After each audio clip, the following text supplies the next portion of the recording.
on our adventure. Let's see if the music bot still works. By the way, this light, is it okay? Is it too bright? Is it like not bright enough? I can make it brighter, but it blinds the shit. I can make it fucking too bright. Oh, You're fine. fucking. I can see you just fine. Yeah, you look great. There we Yeah, go. you looked great. Thank nice you. even lightning. Thank you. I was gonna ask, but thank you. All right. Yeah, no, last time, friends, we spent an evening after clearing out Uralis and finding this ring of fire. We had an amazing evening of RP. We talked about gods, we talked about family, we talked about fate, and we sort of discovered, unfortunately, the following morning that Caelus has left us.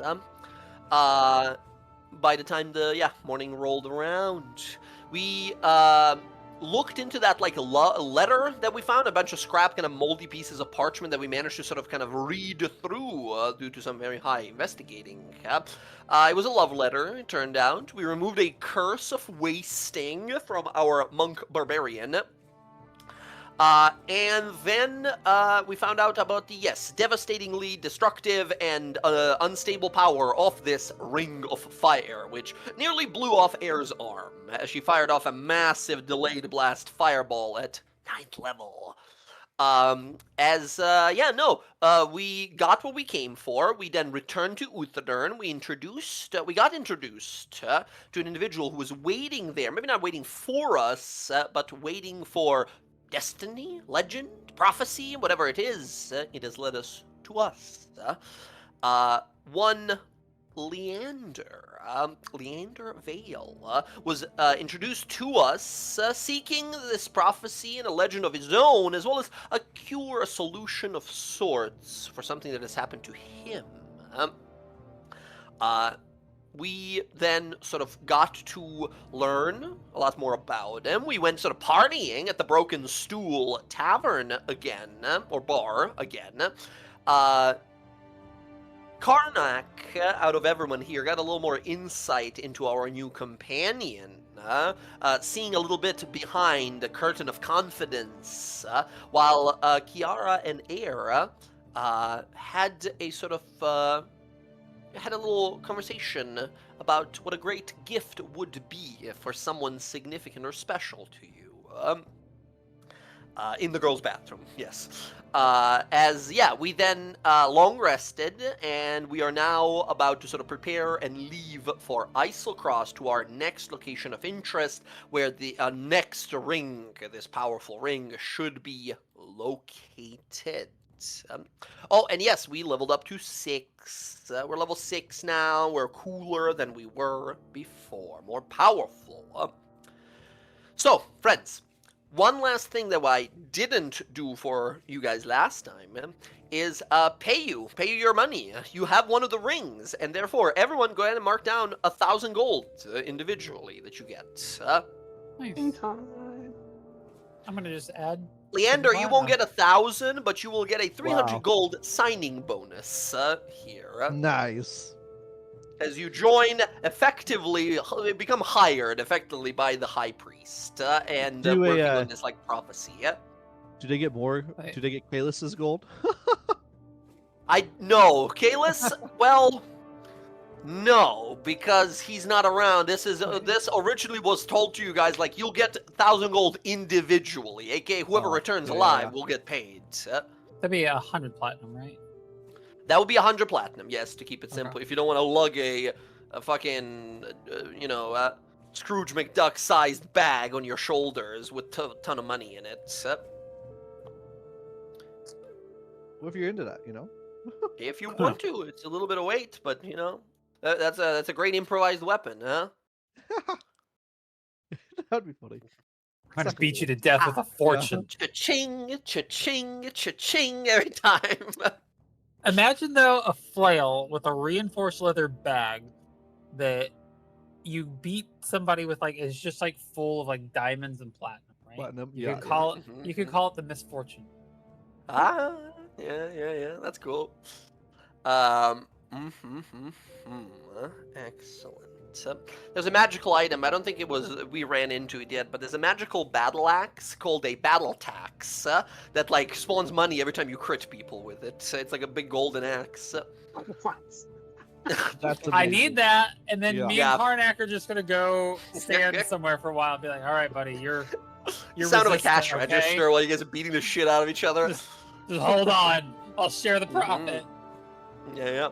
All right, Um, now 1,000 gold in a pocket. I'm going to, by the way, throw those into the inventory of Kiara and Cleo as well. And while I do that, now that we have a little bit of money, is there anything we wanted to do with that money? You don't necessarily have to spend everything, but there is a magic shop in town. There's some potions we can buy if you feel like it. You can always save it for, more expensive items down the line. What's available? You, again, have the access to the relics and rarities here in Uthadurn. This list of items that we were already kind of shopping from before, that is the only magical sort of store around if you guys are specifically looking for magical items. Otherwise, yeah, there's, general goods, general adventuring gear if you need some extra, like bear traps or nets or rope or whatever. They haven't We've been restocked. gone a few days. Like, You guys have been gone for a few days. They have not restocked yet. Generally, these stores restock monthly, fight picker. Yeah, Fight Picker is a little war pick. Makes you, if you're already doing, like, unarmed fighting, it's pretty damn good. Even if you feel like using it, you can use it. Those of you who don't wear a lot of armor, take a look at that Scapular of the Ankylosaur. Pretty nice. Bag of Holding, always good to have an extra one. Cloak of Arachnida, very expensive, but very, very powerful. Slippers of Fine Climbing, you guys bought already. There's a singular Cloak of Elvenkind left. There's a few Gloves of Missile Snaring. If any of you don't have many reactions, you do. Always nice to block some damage from range attacks. And then there's a bunch of potions in there. Karnak. Well, I owe you some gold, so let me return that now that I have some of it. And I will give Karnak 170 gold. Nice. Excellent. All right. If we're not doing any shopping, is there anything else left to be doing? Oh, sorry. I'm Can just I looking buy, through like- them. Good. I'll go first. Go first. Can I get like 500 gold worth of like spell component writing stuff? Yes. There is a place here that you guys previously, I believe, frequented, or at least heard about, called the Vellum Steeple Archive. They're not necessarily wizards, but they have a lot of access to spell inks and sometimes spell scrolls. They will have up to 700 gold worth of spell copying inks. I'll buy 500 of it. 500, mark that down. You have 500 gold worth of it, so what, like 14 spell slots worth? Oh, no, sorry, 500, right? So Testing. It's like 25. yeah, pretty. That's a big amount. That's a lot of spells. Can you hear me now? Yes. Yeah. Oh, I've been talking like this whole time and like Oh damn. didn't know no one can hear me. Welcome back, bud. We weren't just ignoring you to be dicks. Real quick, why do you owe me money, Rodri? At one point, I borrowed gold from you and Kiara, who I will pay back when I see her. Oh, thank you. How much was it? 170. 170, I think. Yeah. 2, 3, 6. Yeah. Wizard never forgets. Very good. How much is a bag of holding? Okay. Bag of Holding in here is the 300 gold. They have 3 of them available. Okay, Karnak's gonna buy another one because Rodri has his. You know what? I'll finish Awesome. one. I've got Yeah, you as well. Okay. That's bags holding 2 of them, 1 for Karnak, 1 for air. Go ahead and add those to your character sheets. You guys have, yeah, you know what a bag of holding does. 64 cubic feet of space can hold up to, I believe, 500 pounds. Can the bag of holding go inside the Spider one. spider bag? I have to check. I gotta make sure. I don't think the spider one, the web grip, where is it? The The web grip rucksack. The bag can hold up to. The bag of holding specifies that placing it into some extra-dimensional space created by handy haversack, portable hole, or similar items. 80 pounds doesn't sound like crazy amount. That sounds about the right amount a backpack can carry, I think. Again, right I'm amount of European. I only do kilos. Yeah, I mean, like 80 pounds is like 80 pounds. I guess. That it would doesn't be- help me, Jess. Not extra dimensional. It's fixed up on the inside, right? Whole thing. Yeah, it's sort of the whole idea of this. It's a common magic item, right? So it's not extra space in there; it just sticks to be safe enough. So I'll say yes. You can it'd be definitely put it inside in one. 36.2 kilograms. Yeah, that sounds reasonable then. So yes, you can definitely put. This is not a magical extra space inside of it backpack. It's just a sticky backpack. Yeah, Okay. you can put your bag of holding in there. Perfect. I love the design of this rucksack thing. It just sort of clamps onto you. You don't need to like wear it doesn't have a full strap. Fun. Right? Like that's what I was kind of thinking. I was like, how does Air wear it? Because she's got her big like winter like cloak, and so I was thinking, I was like, okay, maybe like she's like configured it to like the lower one's like strapped around like her thigh, the other one's like around like her hips, so she's got it like a larger like lower thigh five bag. standy pack. Sort of, but more like at the Ren Fair. Do you ever see the people that have like the larger bag like strapped to like the side of their leg? Interesting. I have one of those. Yeah, that's cool. That's actually. That's cool. Which, by the way, friends, if you guys feel like it, it's pretty damn cheap in this list of items. For 200 gold, you can get yourself this rare magic item that doesn't even require attunement, but it is cursed, right? If you guys want some abilities to swim and fight really well with tridents, the Bracers of the Sahuagin are here. However, yes, your attack rolls against Sahuagin and shark creatures are made with disadvantage. So if we ever fight a shark guy, you're going to have a hard time. But otherwise, they get a whole person and bestow curse spell on them once per day. Yeah, it's pretty neat. But curses are How much scary. is it? Yeah, 200 gold. Very cheap. That's why it is very cheap. They will explain that, like, yeah, this is why, very cheap because curse. Speaking of curses, I wanted to clarify that during our travel back to town, Cleo did remove the curse on Rodri as well. Yes, hear yes. Okay.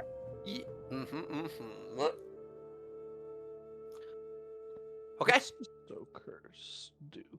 I want to Bestow curse, basically, you cast it on a person and you choose one of the 3, like, different things. It can, like, make them take a little more damage on tits. It can make them, like, have disadvantage on certain things. You can kind of improvise it a little bit, or at least you could previous one. I don't know if they reworded it at all. Bestow curse. So, while cursed, the target has disadvantage on ability checks and saving throws made with that ability score. When you cast, choose the nature of the curse. Yeah, so ability. Yeah, you get saving one of these throws, 4 options. It's pretty Yeah. nice. While cursed, target wisdom saving throws start turn. Yeah, the third one is really good. One of the options is in combat, the target must make a wisdom save at the start of their turns or be forced to take the dodge action. Right? Pretty neat. And one of them, of course, is the one that just says, like, if they take damage, they take an extra d8. Would that count into feeding Twilight? Yeah, absolutely, right? Because it's a necromancy spell, specifically. Yeah? Twilighter loves necromancy stuff. Leander, if you're not gonna take it, I'll buy them because I'm trying to feed I this mean, weapon.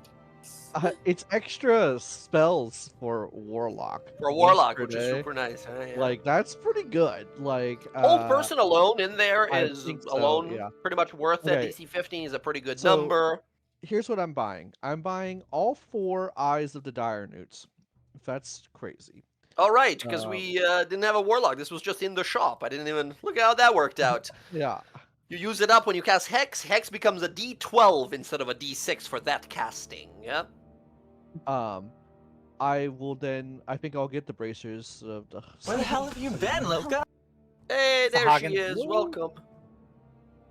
Hi. Welcome. How's Dollywood? Fucking horrible. It was too hot. Goddamn. Sorry to hear. We're I'm not buying built stuff for in the town. heat. I've thrown into your character sheet already. You guys got paid for the ring you brought. 1,000 gold in your inventory. I've put. And welcome Could've back. sold the ring for more, but hey. And since you're back, Audrey owes you 200 gold. He'll pay you back that now. Yeah, once you jump Yeah. in, we can add all this stuff. You got money. You said, sorry, you said all 4 tokens, right? All Zach? 4 Eye of the Dire Newts, the bracers Okay. of the Sagaheen. Sahuagin. Sahuagin. Shark. And Just say I shark, it's want fine. to get a couple graders.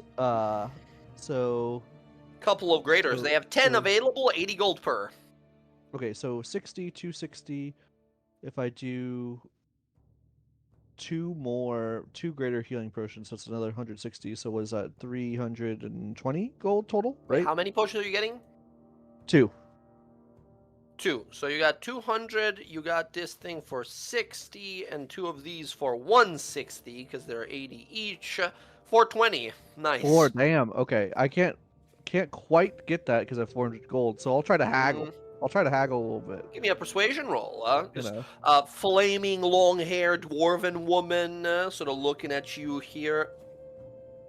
My award-winning smile. Mm, DC begins at 15, so unfortunately no discount to here. Right? No discount? What? No discount. He's trying extra hard. He's trying persuasion here, but not quite working out. She continues to explain to you that, like, these are rare. There's hard to find them, hard to bring them in. You I'll- just need 20 gold. I Is just that need what you 20 need? gold. Yes. All right, here. Mm, Well, thank you. Yeah. I'm there we broke. go. Okay. Perfect. You got yourself Thank a bunch of catalysts, some potions, and a magic item. Amazing. Yeah. Friends, if you buy one more magic, oh no, you bought 2 bags of holding and this. Therefore, you guys get an extra regular healing potion. Whoever wants it, whoever doesn't have any. Yeah. Well, since What I gave you else? 20 gold. Take it. Cool. What did they have here? This is the place that you guys were shopping at already. This is that previous list we had. It's still the same list. They haven't changed the inventory yet. It's not been a month. We bought a few things in here already. Someone bought spider climbing slippers. We have all this extra stuff in here. Okay, so what I want to ask, for the bag of holding, Yeah, it can hold up to 500 pounds, correct? correct. But what is the dimension width of like something I wanted to put in there? So it's a bag. It's a bag with a satchel size. So it's that wide if you really stretch it out, right? So wait, you hold can't put a fridge inside there because it would break the bag. It's too big, right? Okay, not a fridge, but a statue. Anything- So anything you would physically able to fit. Jen, think about your handbag. Yeah? Whatever you would be able to fit into your handbag, like the lid of it, that's what you can fit into this First off, bag. But I of think course, you the bag. know there's Oh. thousands of sizes of women's handbags. That's not helpful at all. Okay, fine. Look. That's what it looks like. That's what the thing looks like. It would be probably the size of like Like a messenger bag. briefcase. Like a messenger Yeah, bag? kind of. Yeah. Yeah. Okay. So you can't really like stuff anything. Oh yeah, it even says on it, outside dimensions, roughly 2 feet square and 4 feet deep inside, but can hold up more stuff inside. Yeah. Okay, yep. So that's why you couldn't fit a body in there. It's That 2 wasn't... foot square. Yes, you would have to really fucking squish it to get something big in Okay. there.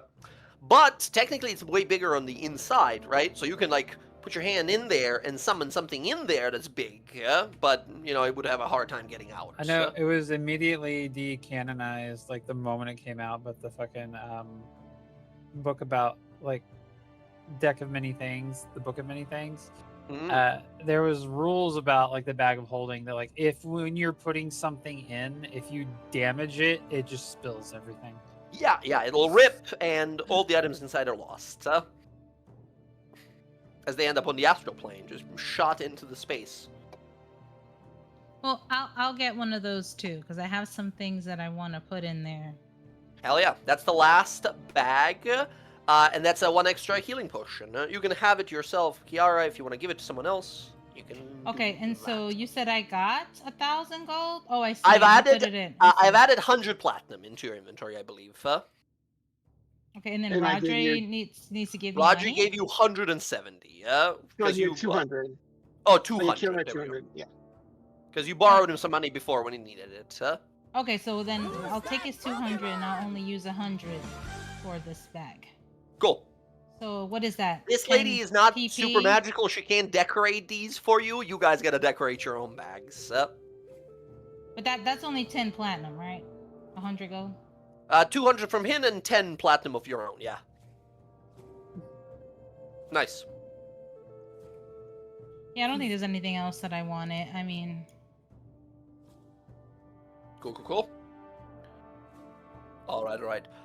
If Will decides he wants to purchase something for Cleo, we'll flash back to this store and he can spend his money here. Alright, cool. I think we're all done shopping, yes? Yeah. Alright. pretty much. Excellent.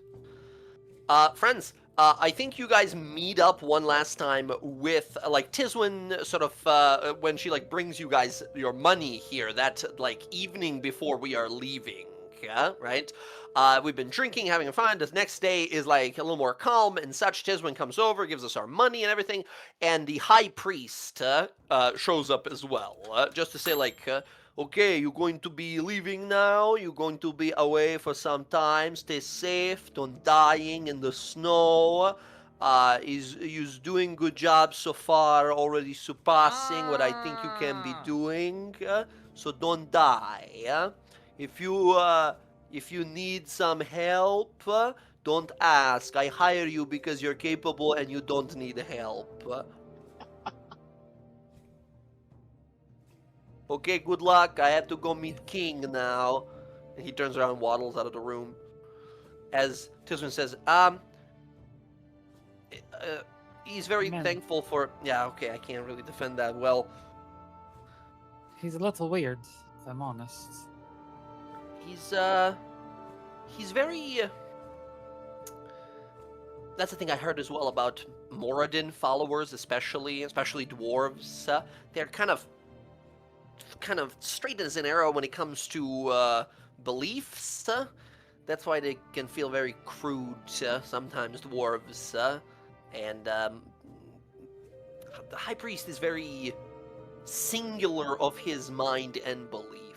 But he's powerful enough where he's been made High Priest. Obviously, he has Moradin's ear, right? So I don't find him that weird. he just says a lot of mean stuff.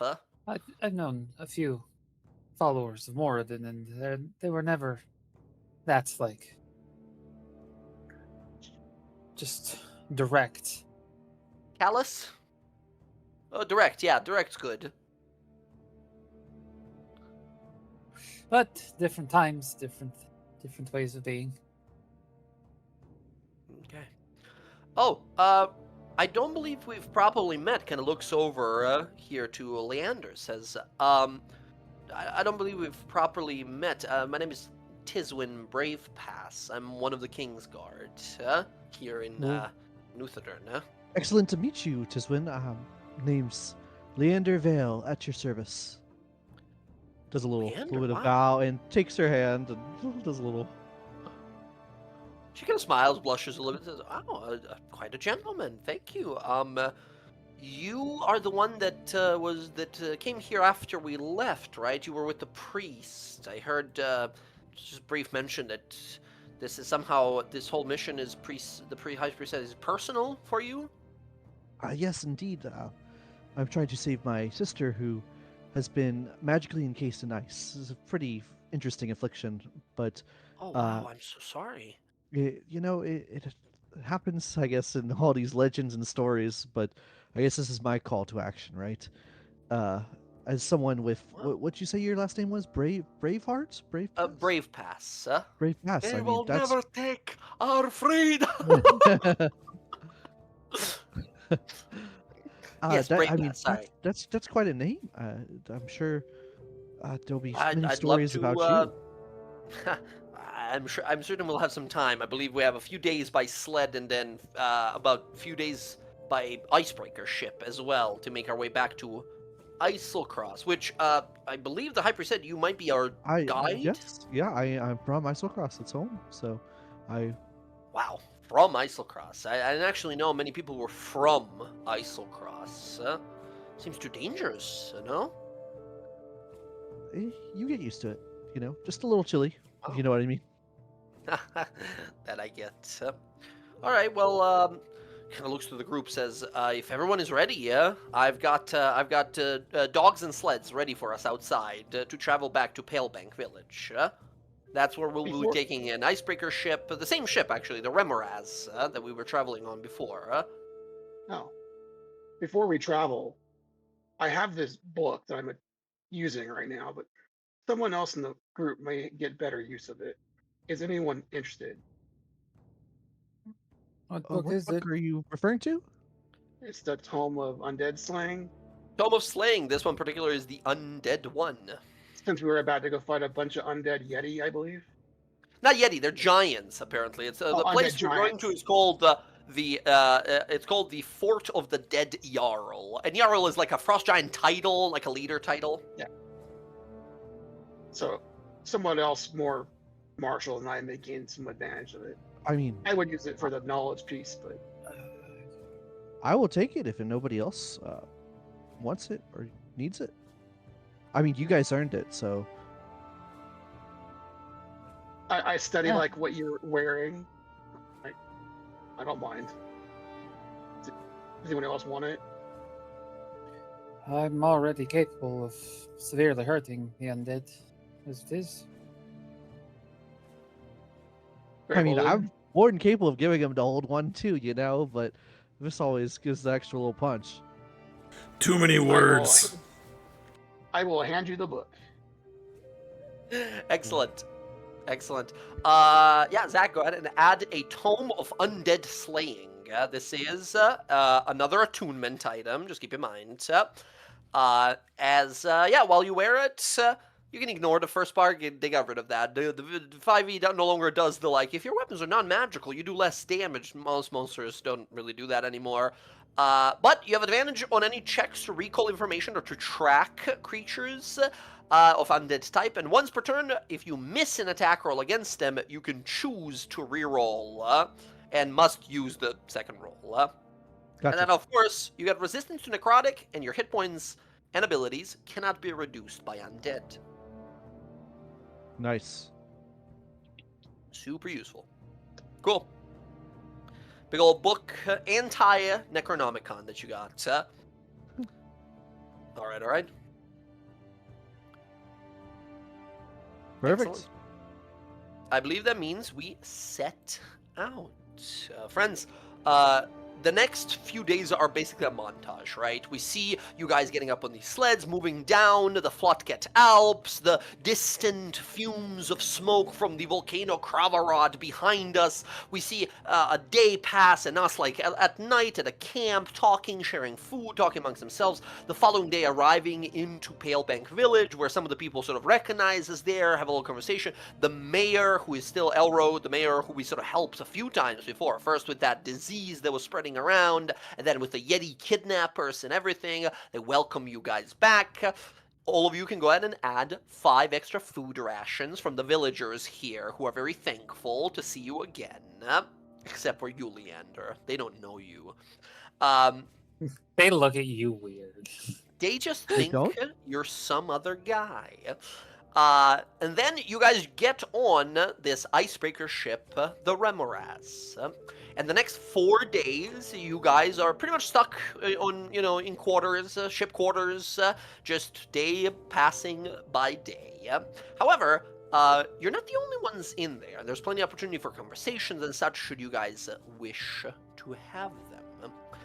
I think at one point you guys see some of the people on deck, kind of dwarves and elves of the diarchy, kind of calling out to each other like something's happening, right? Last time you guys heard them like, oh, something's happening, there was a dragon flying very far away. It was bad news. This time people are just kind of like confused as they're pointing. If any of you guys kind of glance out to what are they looking at? On a little like ice mound that is just kind of floating through the waters here, there's a person standing out there who's just giving like a slow wave. As you guys see, a bunch of the crew is looking out like, Captain, what should we do? Who the hell is that? There's a turtle man, just like a turtle guy standing on one of these little kind of ice floats, right? He's got a wild-looking shell with a bunch of magical sort of markers and writing all across it. As the crew kind of calls out to this guy, and this guy sort of says, not dangerous or anything, just looking for a ride. He got a little lost, he says. This turtle guy looks ancient. He looks like a really, really old turtle man. As he's sort of brought up onto the deck, you guys see this guy. He introduces himself to everyone as Combo, Combo Soft Shell, as this old kind of geriatric looking little turtle man. Kind of people talking to him and such, but you guys clock something. I think Kiara, perhaps first of everyone here. Kiara, you see another artist here. You see this fellow have some kinds of strange tools and all kinds of strange looking inks and powders on him, and it clicks with you. He's a magical tattooist. As he sort of smiles and looks around and starts walking around people, and he just sort of stands there most of the time by himself. But he does let the crew know that his name is Combo, and if you have some coin, he can use some of his powders to give you either beautiful art to embellish your already amazing forms, or, if you got a little extra coin, something a little more mystical. And this is something that those of you who have traveled much of the world, that's why I said that Kiara as well here, would have probably heard. This is a somewhat recent thing. This is a thing that's been existing for the last 100, 200 years.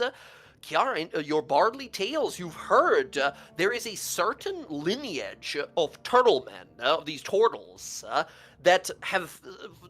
maybe it's sorcery, or maybe it's something that only they know. It's something that no one else has been able to recreate. Magical tattooing. And it's very much so connected to this one line of turtles, right? From this one clan or village or wherever, right? He just sits there sort of by himself as, we encounter one of the roles we had. We encounter Combo. Hi, Combo. It's a combo. Oh, good. Sorry. All of you begin approaching immediately. Yes. He sort of looks up at you. Oh my, so tall. Hello.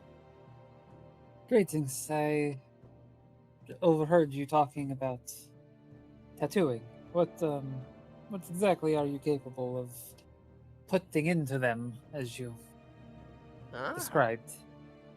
Oh, yes. I can do a few different things. Depends if you're interested, perhaps, in sort of learning new things, or a little bit of good luck.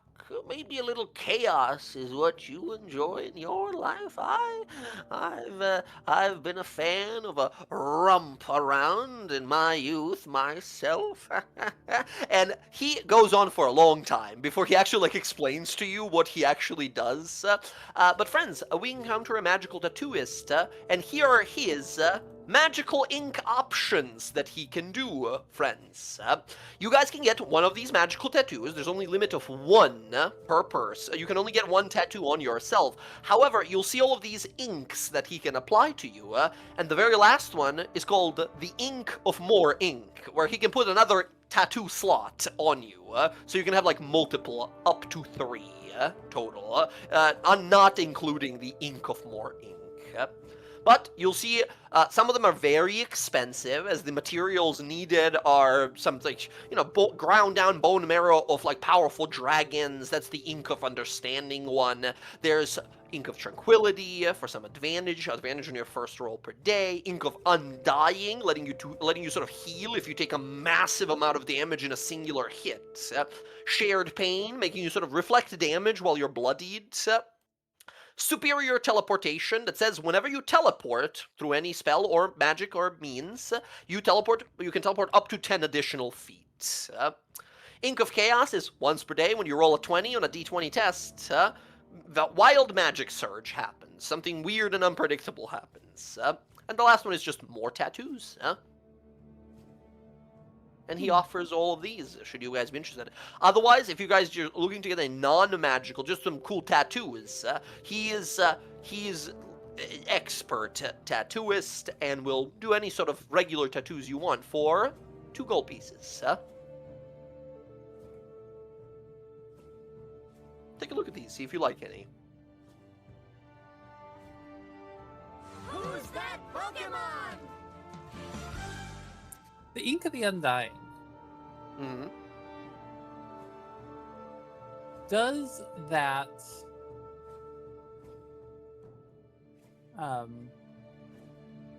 is that more than once per turn?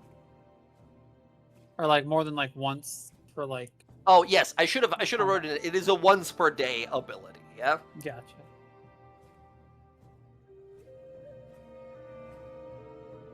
I actually add that in there.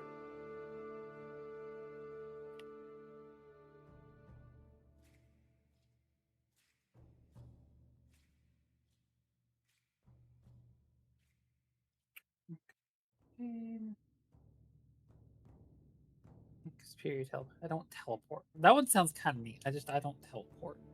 Yeah.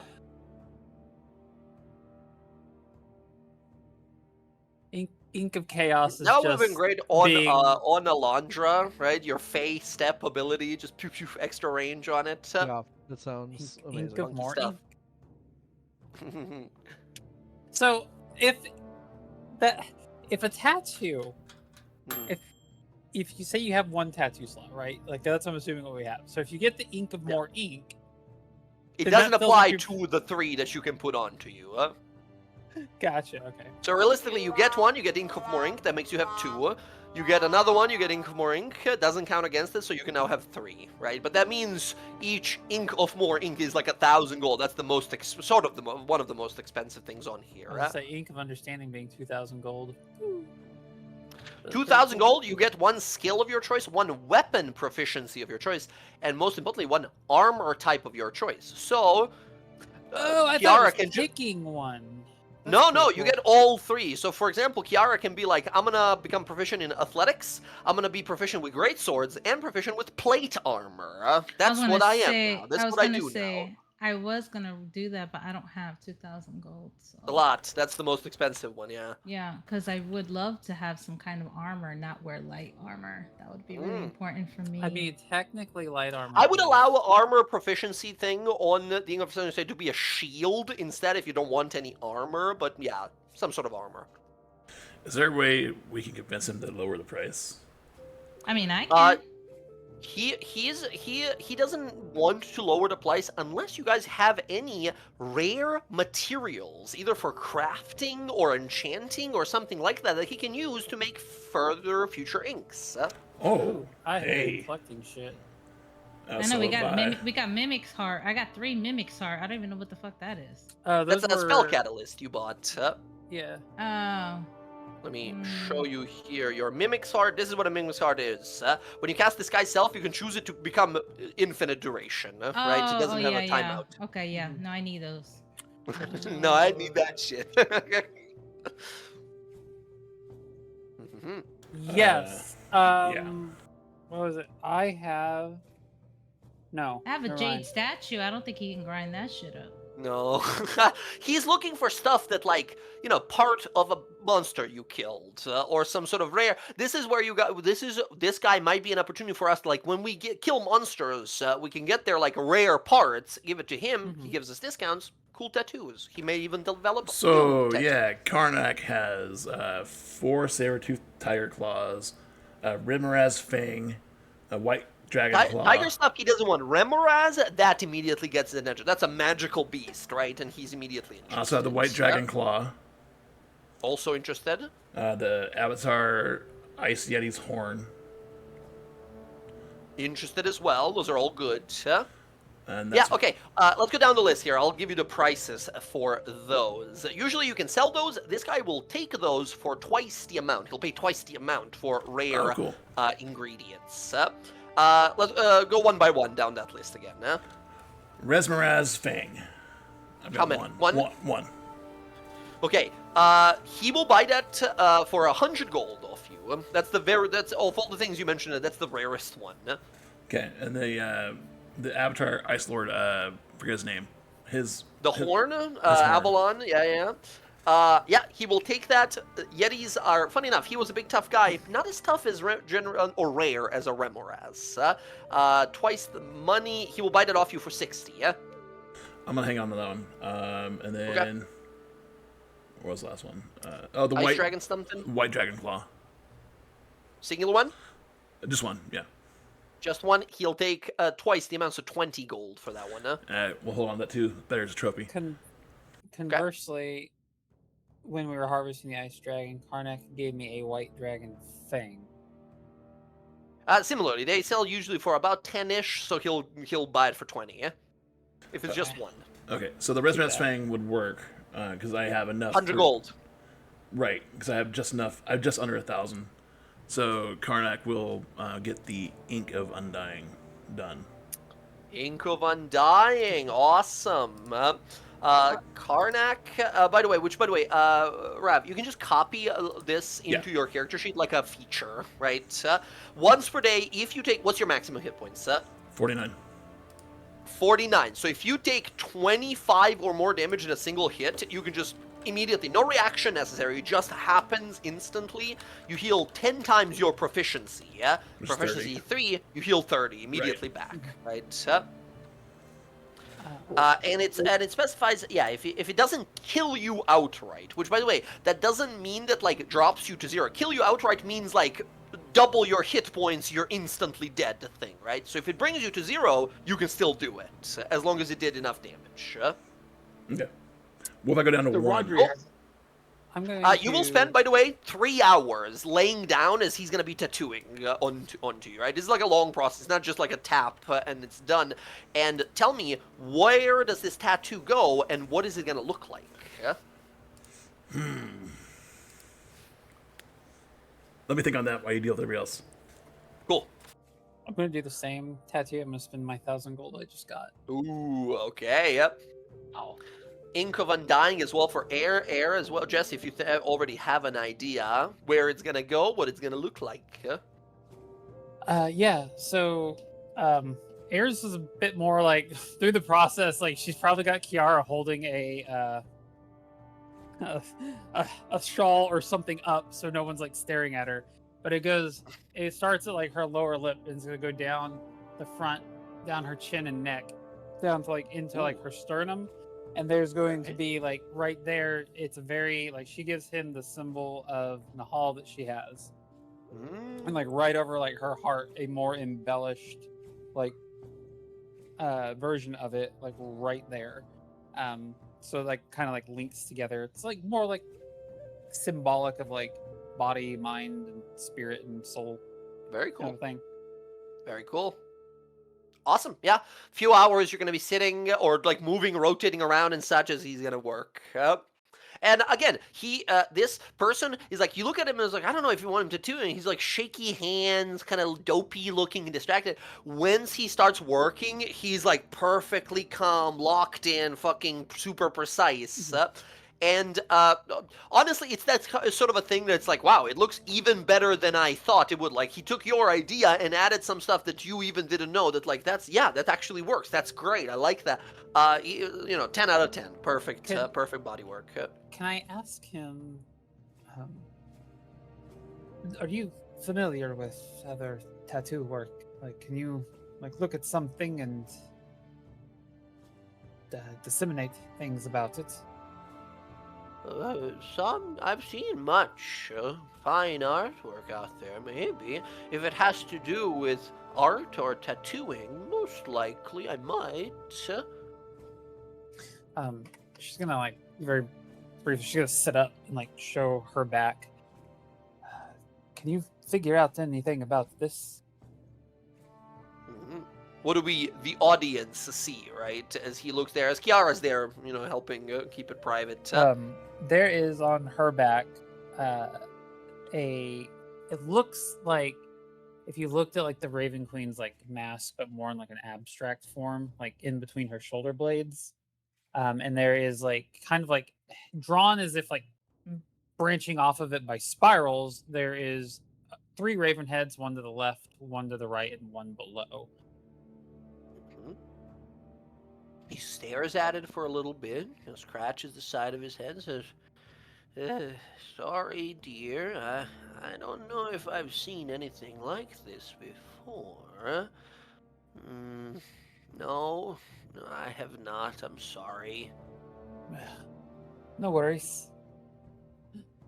Very well. I appreciate it, though.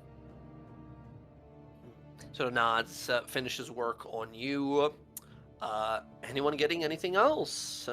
So, Rodri has some like weird stuff in his bag. He'll start pulling it out, see if he's interested in buying it.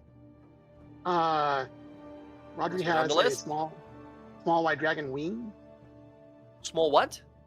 White dragon wing. Oh, the wormlings that we like encountered Yeah. originally, right? One, just a single one. Yep, he's got one. That's 25 gold doubled to 50. Yeah. I'll add everything together at the end. You don't need to do it one by one. I'll just add Oh, okay. everything. You just go down the list and I'll give you the total amount. He has a white dragon plate scale for jewelry in his inventory. Sorry, white dragon what? Plate, it does scale. Small. Oh, white dragon scale, just a singular one again? Yeah, Or like, do you just- have it in how many pounds? No, I just wrote down for jewelry. I think I only took one small one. Okay, it's gonna be like a few silver pieces if it's just like a Sure. singular scale and such. That's So fine. he'll give you 2 silver pieces for it. Okay, great. And then I also have the flesh golem electric spike from Salt Vault. This is a flesh golden electric spike, the metal rod he had in his chest. Yeah. Yeah, that's not a magic. That's not like a monster part. That's like a mechanical thing that was put inside of him, right? Okay. He's like, that looks like a torture device. I don't want that. All right, so I'll just own the 2 items I have. Okay, that's 50 gold, 2 silver for you. Okay. Very well. Did you want some work done? Oh, I can't afford your prices at the moment. Oh, all right. Well,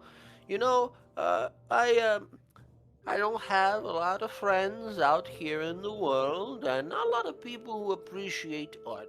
But if you ever need to meet up, or if you decide to get one of Combo's famous tattoos, you can always seek me out. If you ask any turtle, they'll know me. They'll let me know. And then I'll show up within a month or 2 to meet up.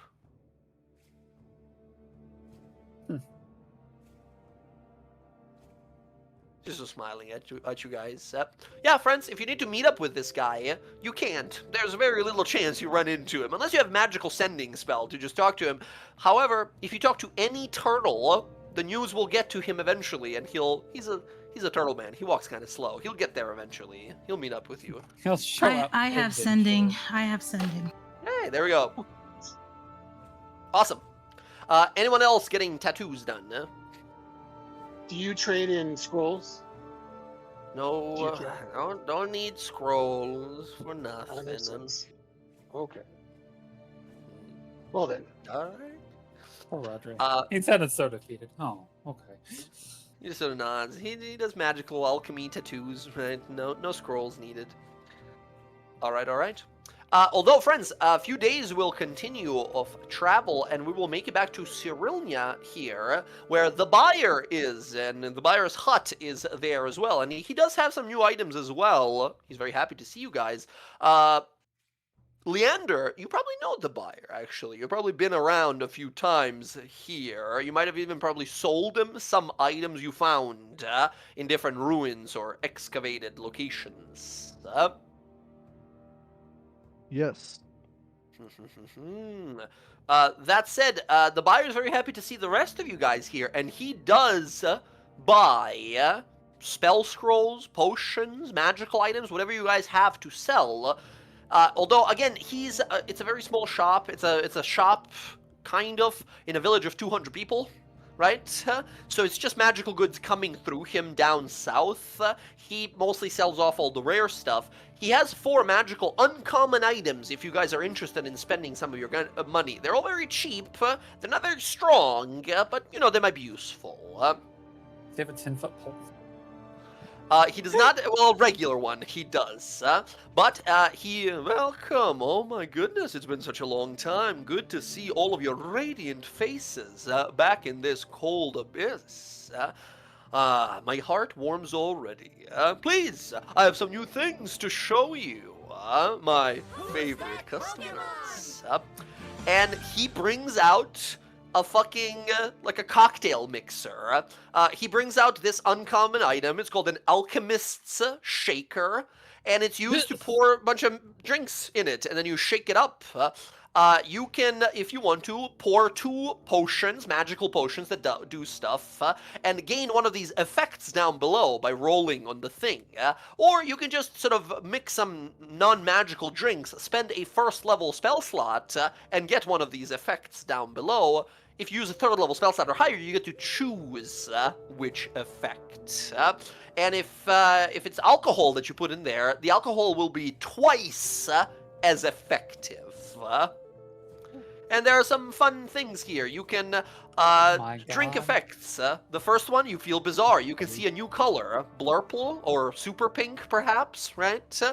Number 2, when you jump and land on your backside, you continue to bounce like a toy ball. These last for an hour, right?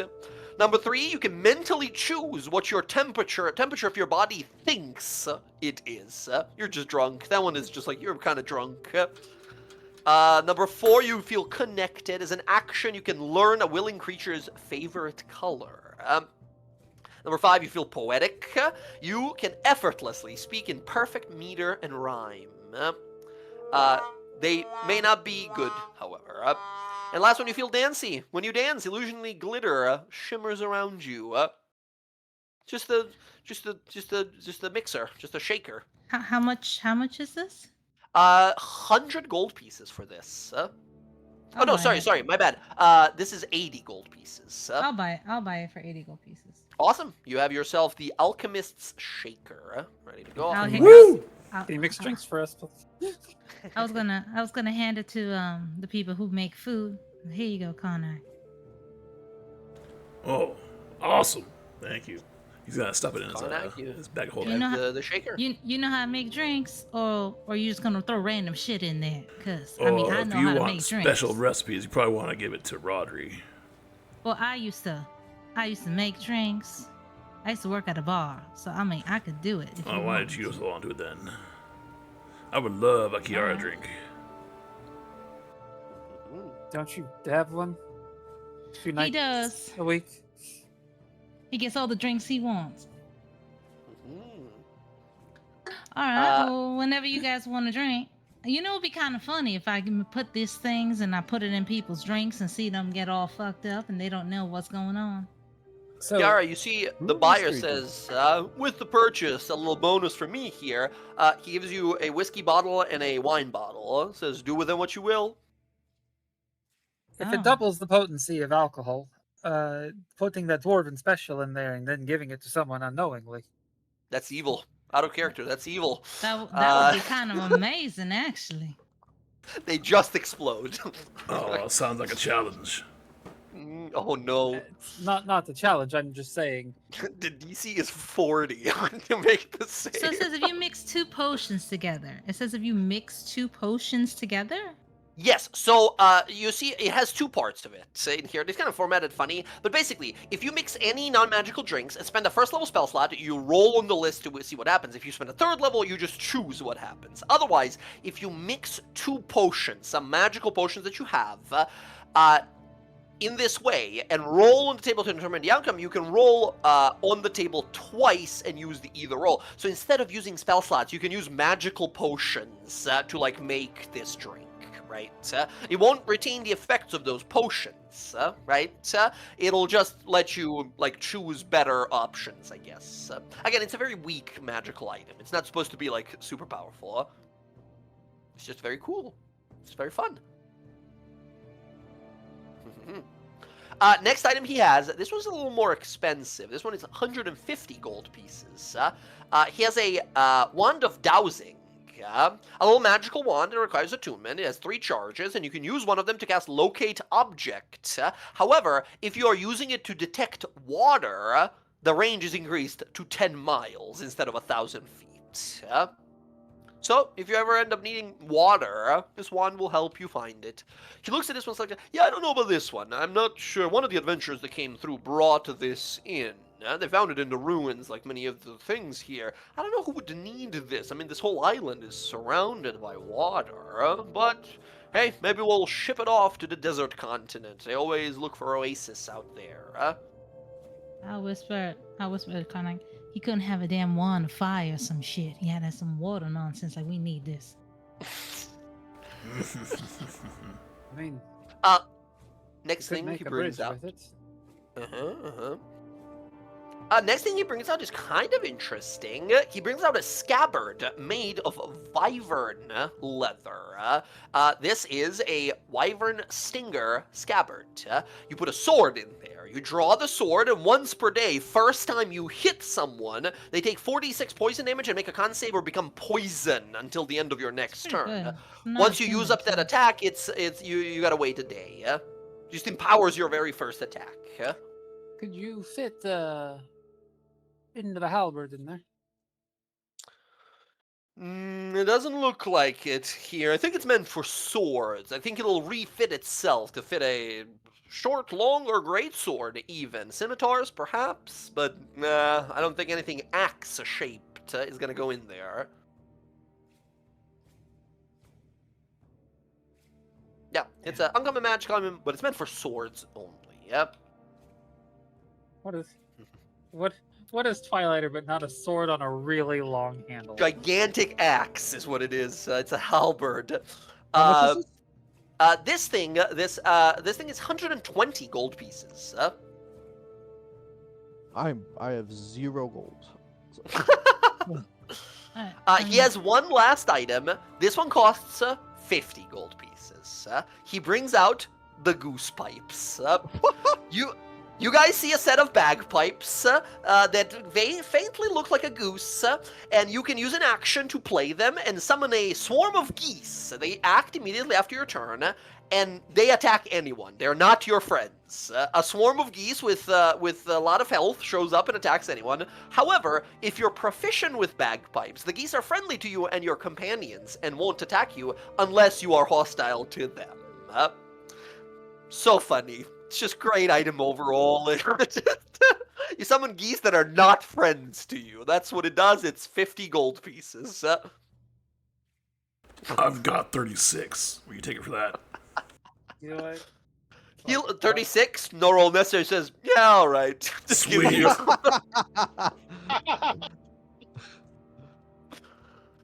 Excellent. Mark down your goose pipes that you have now. Keep in mind, mechanically they are a swarm of ravens, but they have double the hit points, right? Just big geese. Bunch of geese shows up, starts honking at people. Alright, cool. We have the scabbard left or the wand. Are we interested in any of them? 150 gold for the wand, 120 for the scabbard. I'll get the scabbard for our new friend here. And he'll just give me the money when he gets it. Oh, that's so nice of you. I will definitely pay you back with some interest. Little wink.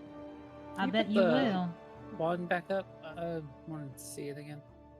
The wand, here you go. By the way, all these items are in the magic items folder, and then for sale, that's where all the magic item sale things are going to be located. Locate object, great spell, second level spell, locate a thing within 1,000 feet of you, pretty nice. However, yeah, it has that added caveat of like, if it's water, better odds, way bigger range. I don't know if you guys are ever going to look for water, but, you know. 3 times a day locate object, although it has that thing where it's like if you use the last one, roll a d20 on a 1, it's destroyed, it becomes mundane. Roger, I'll buy the one. 120 you can mark off, by the way, Jen, there, and you can add to yourself, Leander, you have the Wyvern Stinger Scabbard. Very first attack, as long as you use a blade-type sword, right? Right, like which I do. like a short sword, long sword. I'd allow a rapier, even. It's kind of a blade, right? Not exactly the exact same shape, but close enough. How much was the wand? The one was 150, yeah? Were you gonna pick it up, Air? Otherwise, Roger will pick it up. I was considering it. I was just flipping through my money real quick. It make is sure I got attunement. it. It's the only one of these items that is attunement. Oh, well, I'm maxed on attunement, so I will Uh-huh. forgo. I will pick it up Okay. because I just opened up the slot. So Okay, 150 gold, and this is yours. Friends, we have so as you guys can kind of see here, in Uthadorn, we have those relics and rarities. They'll have a little more expensive stuff, a lot more options, right? We have, over here in Sorenia, the buyer, who will probably have a lot of uncommon items who are kind of cheap and probably not that crazy powerful in comparison, right? Because everything rare and very rare he gets, he's gonna sell to the fucking rich people in the Empire and across the Menagerie Coast and stuff like that, right? But the uncommon stuff, yeah, he can sell that to anyone. Cool. I'm going to add all of these items in the miscellaneous pile of items, as we have 4 more. Zach, let me know if you don't want me to make like a little damage modifier for the scabbard, or you want to do that yourself. Ooh, if you could do that for me real quick. And then also, Jay, I was I asking, got you. how does what's the action economy of putting something back in a scabbard and taking it out? So it's a free action to draw a weapon from your person. You have a 1 free action per turn to do that with, right? Free action to draw, and you like attack with it and stuff like that. It would to retrieve another item, you would need to use an object interaction, which can be like drawing something, grabbing something, picking something in a bag, drawing another sword from a scabbard. Yeah. That's exactly why everyone hates dual wielding without the dual wielder feat. So if I was, basically you're saying that I should always use this when I first get it out from the scabbard. You can if you want to, right? You can just have your weapon you're going to be using always just in the scabbard at all times. That's Right, how so- scabbard works. No, Yeah. I'm trying to just understand mechanically. Is that like I'm fighting stuff, and then when I want the poison, put it back in the scabbard, pull it out. Yeah, with you can the, pull it back, put it into a scabbard, but that is your free action. So the next one would be use an object interaction, which is an action, right? Gotcha. So if you want it simple, you can be like, yeah, the weapon is always in there, and the first attack is always going to do the extra damage, Okay, right? that's probably what's If you gonna want end to up be like, I happening. want to save it for the time where I want to really hit the right person with it, then you want to be like, okay, I see this enemy, I put the weapon away, I'm going to Eldritch Blast this turn, next turn, I pull out the weapon and smack with it. Gotcha. Right? Interesting. Yeah. Okay. Interesting. I'll have to think about that a little bit. Okay. I'm trying to, DC, oh wait, how do I... Poison DC 13 con. I'm just gonna roll this to see if it did it right. I suck at this. I missed the button. There it is. Okay, excellent. It has a little button in there. It does 4d6 poison, which is pretty great. And yeah, if they fail, they are poisoned until the end of their next turn. So it's like a one turn use type of thing. You smack them, they have a really hard time, and then it's expended. But pretty great. If you crit especially, shoo, big. Alright. Cool. That's all the items he has to offer to you guys. He does warn you, however, says, "Thank you all very much for your patronage. Lovely seeing your radiant selves again. If you're going out there, I do have a little tidbit of a tip for you. Be careful. A lot more adventurers have been coming here lately. Apparently some big discovery, some crash site that has been investigated, something that the Empire and the dynasty have been sort of fighting over for some time. I don't really know exactly where it is, but it's only a matter of time since till the diarchy people here, the Uthadern people, go looking. What I'm trying to say is, there's a lot more bloodthirsty adventurers out there looking to make a quick coin, fill their pockets. So don't trust strangers. And also, No. Leander, great seeing you again. How's your sister? You know how to say the perfect things at the perfect time. Oh, well. Little flirty as always. Good. Yes, she's doing great. She's just on ice. Oh, nice. Well, everyone needs a little bit of a break. All right. Very well. Have yourself a pleasant day, and don't get eaten by yetis. Oh, yes. The professor that works here. He mentioned what's her name, the guard woman that's here all the time. They've been loving the help of that large furry beast that you guys brought here last time. Jack!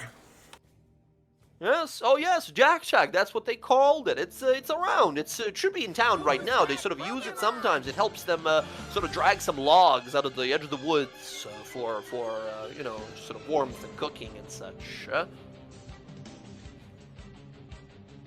I think Well, anyway. immediately Karnak goes to find Jack. Yeah, you walk out at the very edge of the village there. Yeah, you will find, let's see here. Yeah, you will find Jack out there with Margot Delver. That's the sort of lady, the dwarven lady that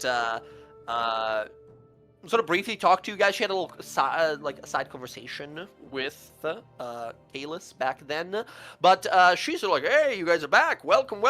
Yeah, this big fella's been of huge help to us." You guys see a massive woolly mammoth kind of look to you guys and immediately recognize some of you here, and starts grabbing you with his giant snout and picking you up and just sort of rubbing you against his face. All right. Hey, Jack. Karnak, he sort of picks you up and just puts you on his head. Yes, awesome. Good to see you, buddy. He just sort of trumpets, making a little trumpet sound with his massive snout. Very happy to see you guys. Excellent. Margot kind of looks to you guys, says, "I think the big fella's been missing you guys. You guys are here to pick him back up, or here in business, or?" I think we're gonna take him with us for a while. Oh, really? Very well. That's totally fine. Yeah, hey, it's your beast. You only borrowed it to us. See Jack sort of look at you, massive fucking tusks just sort of sitting there. All right, well, do be careful. Dangerous out there. Don't want him to get eaten by, I don't know, plenty of ice dragons around these days. All kinds of scary beasts. As yeah, you guys can travel on Jack if you want. Realistically, like 4 people can be on his back comfortably, right? But he doesn't move that fast. He's a big mammoth thing, and mammoths are not really, I don't know if you guys know, elephants are not big sprinters. They take it a little slower, right? And they sort of just take their time, look for food. They're not in a big rush.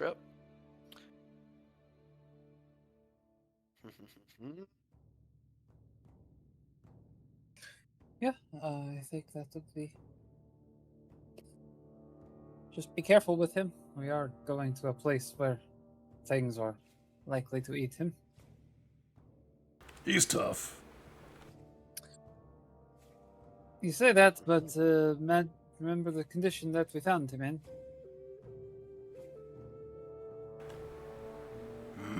You'll be fine. He's got us now.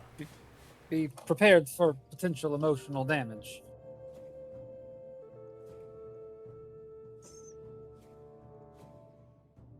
Air says this with blink dogs following her. Yeah, blink dog nearby.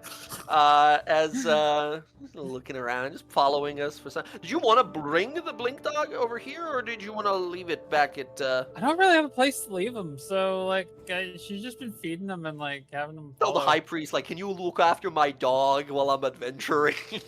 Yeah, like I honestly I never like touched upon it, but like there's been like this like through the course of the trip, right? Like she's been taking care of them. Like she plays with them up on like the deck of the boat, playing fetch with them, right? Like training them. Like she's apparently likes animals to some degree.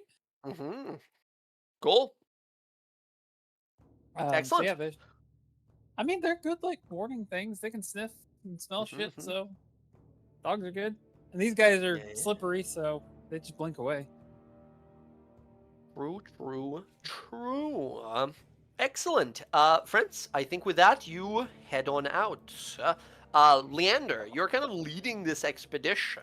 You yourself would immediately know there are two ways to reach the Fortress of the Dead Jarl. One is following along the ocean side, while it's probably the safer of the two routes, as there is not as many like creatures around, at least not the bigger dangerous ones. It's very precarious. A lot of cliffs, slippery surfaces, a lot of like pushing your back against the wall as you inch your way around obstacles and tall areas. You don't want to go into the water. It's freezing cold.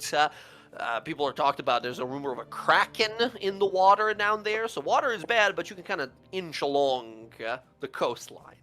And the other one would be going through the mountains. Now, that one is more dangerous because a lot of dangerous things live in the mountains. A lot of bigger, more powerful predators that sequester themselves away. But there are other things that are kind of in the mountains, things that most people that visit here don't know, things that, Leander, you have seen with your eyes before. Creatures that you and some of your own call these Aeorian nullifiers, Aeorian absorbers. These creatures that are not normal. They're not natural. They're not even altered, like many things here are. Empowered, tougher.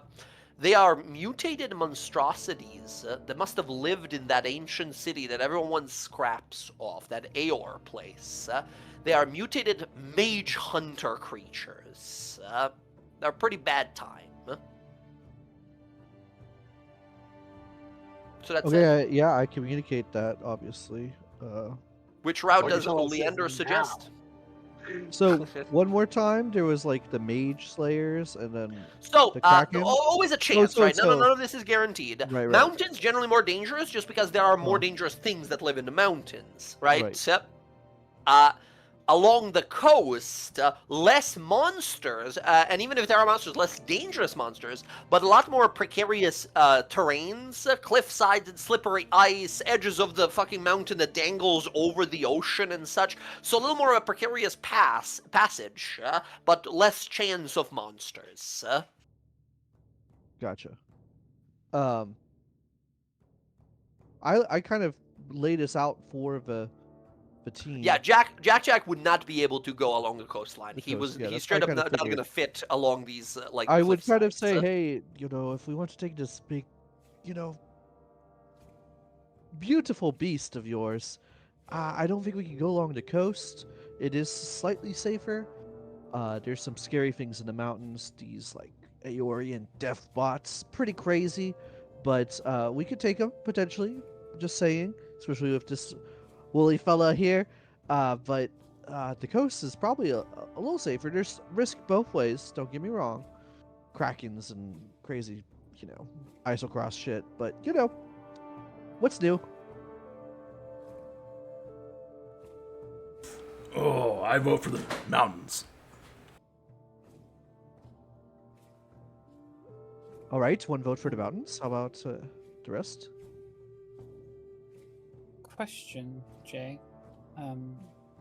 Never really got the chance to like bring it up, but would like how much would Eric know about like Aor and any of the things that were within it? To maybe give a bit more insight onto what these things Nothing at are. all. In fact, that was the scariest thing about Aor. Not even gods themselves could see what is going on in Aor. It was an absolute entire mystery. And then one day, the whole world learned it was struck from the sky by gods themselves. They had something so scary that apparently gods worked together, put aside their differences, and no matter how powerful you were, no matter if you were a mortal or divine, you couldn't know anything about it. They had something, some device or magic item that just made it so they can say no to gods. Just say no to gods. It's so simple. Just say Given no. given what they are capable of doing, and what our friend here has described, I do not think the risk is worth it, given the amount of us that use magic.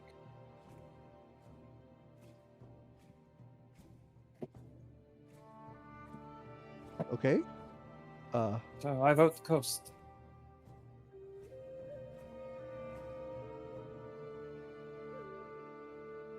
All right. So one for the coast, one for the mountains, or two for the coast. Sorry, no, one for the coast, one for the mountains. My, grew up here. It's my mouth's a little fuzzy. What else? Who else? You also have a say. Yeah.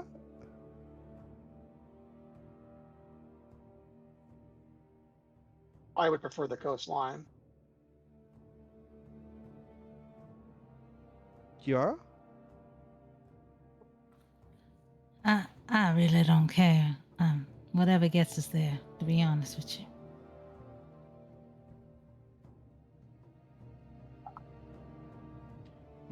I think the coast is probably a little safer, but either way. All right, fine. We're taking the coast then. Jack, I'm sorry we can't take you with us. Sort of gives you a big squeeze with his trunk, taps you on the head gently, and just kind of, he doesn't pout or anything. He just sits there, waiting. This Margot sort of looks over and says, "Don't worry, we'll take good care of him." Thank you for taking care of him. Hey, he's been taking care of us. We had a nasty situation a few days ago. And a group of bears came out, but hey, he's too scary even for them. Nice. seeing that Karnak has to leave his beloved mammoth pet, I will look to the two hounds and just wave them over. Would you mind watching them for me? She looks over and says, yeah, if you want to leave him here for some time, just don't leave him forever. We had people leave their pets here and never come pick them up. Maybe they died out there, but still, it's not easy on the pets, not easy on us. No, if I survive and make it back, I will take them with me. If Karnak can't take his mammoth the route that we are going, I will have mine stay here as well. All right. Well, what are their names? That is dog 1 and that is dog 2. What? You named them Dog 1? Oh my god. I just called them Blinky and Flicker. You don't get to name my dogs. I didn't name them. That's what I called them. You just named them 1 and 2, like the bathroom. Like when you go to the bathroom, you didn't even give them a real name. Honestly, I'm a little terrible at naming things. I hadn't named them, and I even named the damn possum that eats all my mom's damn carrots in the damn garden. These are your damn dogs. You play with them. all right. I will call that one, and she points to the girl. Number I will 1. name number 1. That's Sigrid, after my mother, and Oh, that's that- nice. and you are. I knew a guy named Carl one time, and he reminds me of you, Carl. Sigrid and Carl. That's nice. Carl with a K or a C? Karal. Carl? Carl. Oh man, Is fantasy it Carl. is it like from The Walking Dead? Carl. the what? Carl. Walking Dead. It's a show. And you probably didn't see it. It's in The Walking. theater play. Pretty bad. You, Pretty bad. you, Hold on, there's a you cat. you have shows about the undead. I don't. I didn't make it. Vile things. They should all be put respectably. Most of them should be put down. Yeah. I mean, we're just, like I said last time, giants, undead, and we're going to a place full of giants and undead. It'll be a Now- great time. Leander, you would know that this place, by the way, we're talking about it and having fun here, but Leander, this is one of the most dangerous places on the island here. Like, giant undead, giants already problematic, giant undead, really bad to deal, right? There is another place that you are just from these, right, places, so you know of it. There's another place, and it's much more dangerous, not because of the people that live there, because people that live there are not as strong, but they're all fucking crazy, yeah? There's another place on this island over here, on Gellier, called the Tomb of the Worm. You've probably been there, you probably snuck around, see some stuff. You don't want to go there. There's a giant body of a worm, supposedly some demigod, that died, and a bunch of people, in madness of starvation, started eating its rotting body. And they all got magic, clerical powers, but they all went insane doing so. There's a whole settlement of them, a few thousand of them out there. Yes. Yeah, there's these crazy people that eat this worm, and they've gone insane. It's quite crazy. I mean, this is a crazy place to live, I want to be honest. And I grew up here. Listen, no offense to you in your place here, Uh-huh. but it's fucking freezing. I fucking hate it here. You The know, I can sooner warm we- you up. She's gonna take. She's not used to people flirting first. Oh, you know what? You got me there. not so He bad. places a hand on your shoulder, and you feel like the heat radiating off of him. Yeah, no joke. His body is 1,000,000 degrees. He's like warm and hot to the touch. Why are you so warm? I'm just hot. I mean, I know that, but now it makes sense. You like Oh. it's like a double hot. You get it? He's hot, but then he's also hot. Just has a big smile. You see Tiswin in a big jacket says, "Yeah, that's great. Can we get moving? It's really cold out here." It's not cold for me, Tisman. You want to come over here and cuddle with us? I think I'll be fine for I now, put but I I might... put a hand on her shoulder too. Oh, wow, that's, whew, that's... Okay. I'm not blushing here, but that's pretty hot. That's pretty hot. All right, Oh, you yeah. guys do have the sleds that you came out here, but yeah, a lot of these regular animals, hounds and wolves and such, willingly almost won't go into Isocross, as if feeling something that is wrong with the land itself. But that said, you set out into the wasteland. You go. First day goes uneventfully. Second day goes uneventfully. You move yourself around for 3 additional days. No major trouble whatsoever as you begin to see the coastline up ahead. At which point, things have been pretty calm, honestly. You haven't encountered anything too deadly or too dangerous. A few ice mephits here and there, a sighting of a yeti off in the distance, howling of winter wolves, but other than that, nothing attacked you. However, as you begin to see the coastline far off, this vast expanse of icy floats that continue as far as your vision goes, a distant island, miles, hundreds of miles to the north. Can I have everyone make a perception roll? It is cold, freezing cold today. Yeah. Nice, nice. Does this involve anything hidden, sneaking, or invisible? I won't tell you. Why do you ask?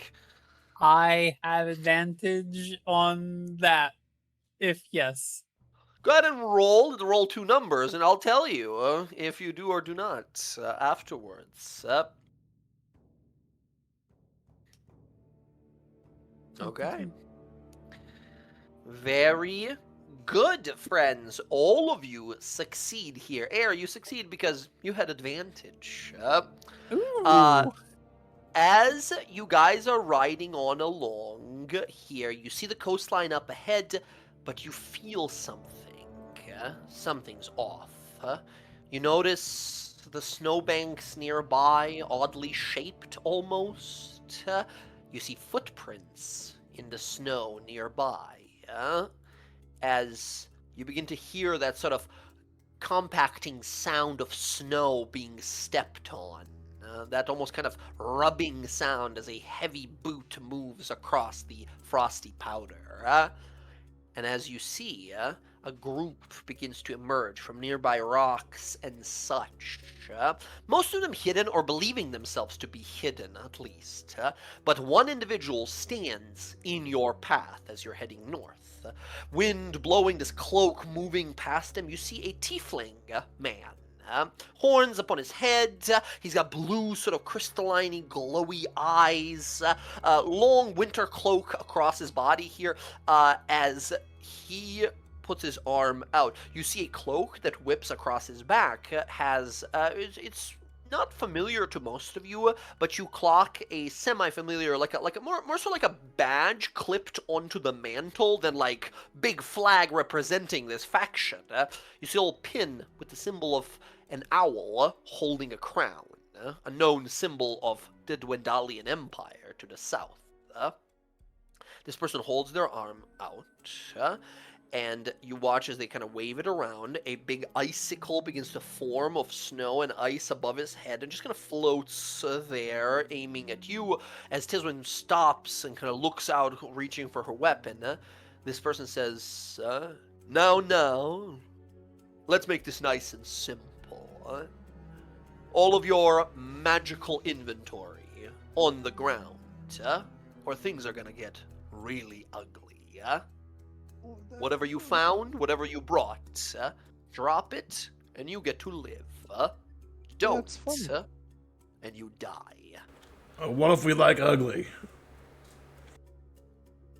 Well, We don't have to do this. We can be friends. Come on, like. Can I I want go to be ahead? your friend, native savage. I want what you have. In the brief exchange of this conversation, I'm just going to go ahead and interdict him. He is a spellcaster of some sort. He feels something but can't quite notice it. He scowls. Last opportunity. Drop him or die. Or my friends here. And at this point, you guys see some of these like big, brute, kind of barbarian types with giant like mauls and great axes step out of some of the snowbanks. Although you guys are not whatsoever surprised, right? All of you managed to spot them attempting to hide. How many are there?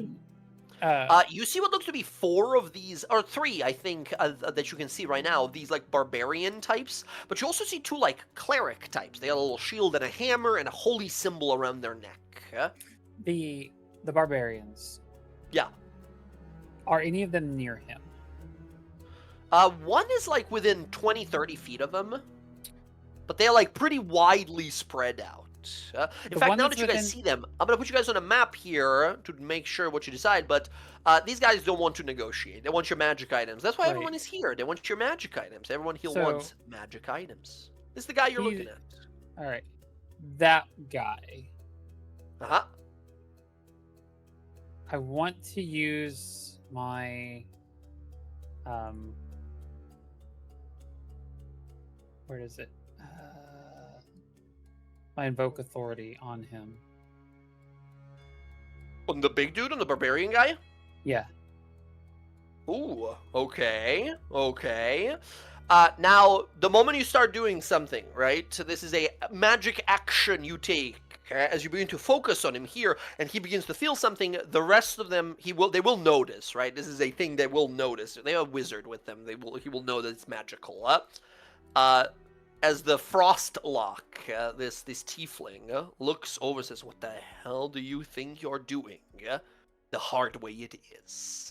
And as he gets ready to do his thing here, we'll make the guy use his wisdom save, your ability. We'll do the channel divinity first, but then initiative will be rolled. Alright, what's the deal? What does he gotta make?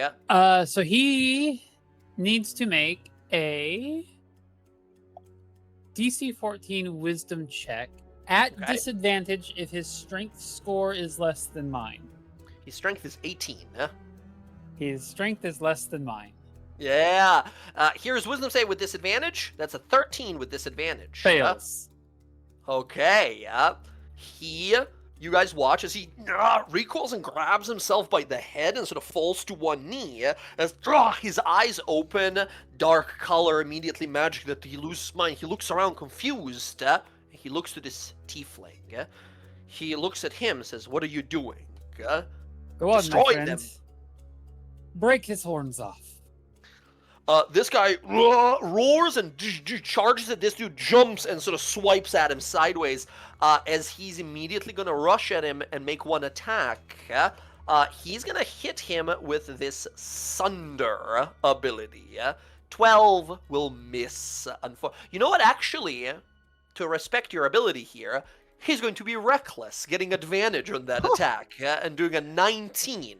He does 7 points of damage to this guy, And this guy, if he's wearing a leather armor, needs to make a strength save, or his AC will be permanently reduced by 1.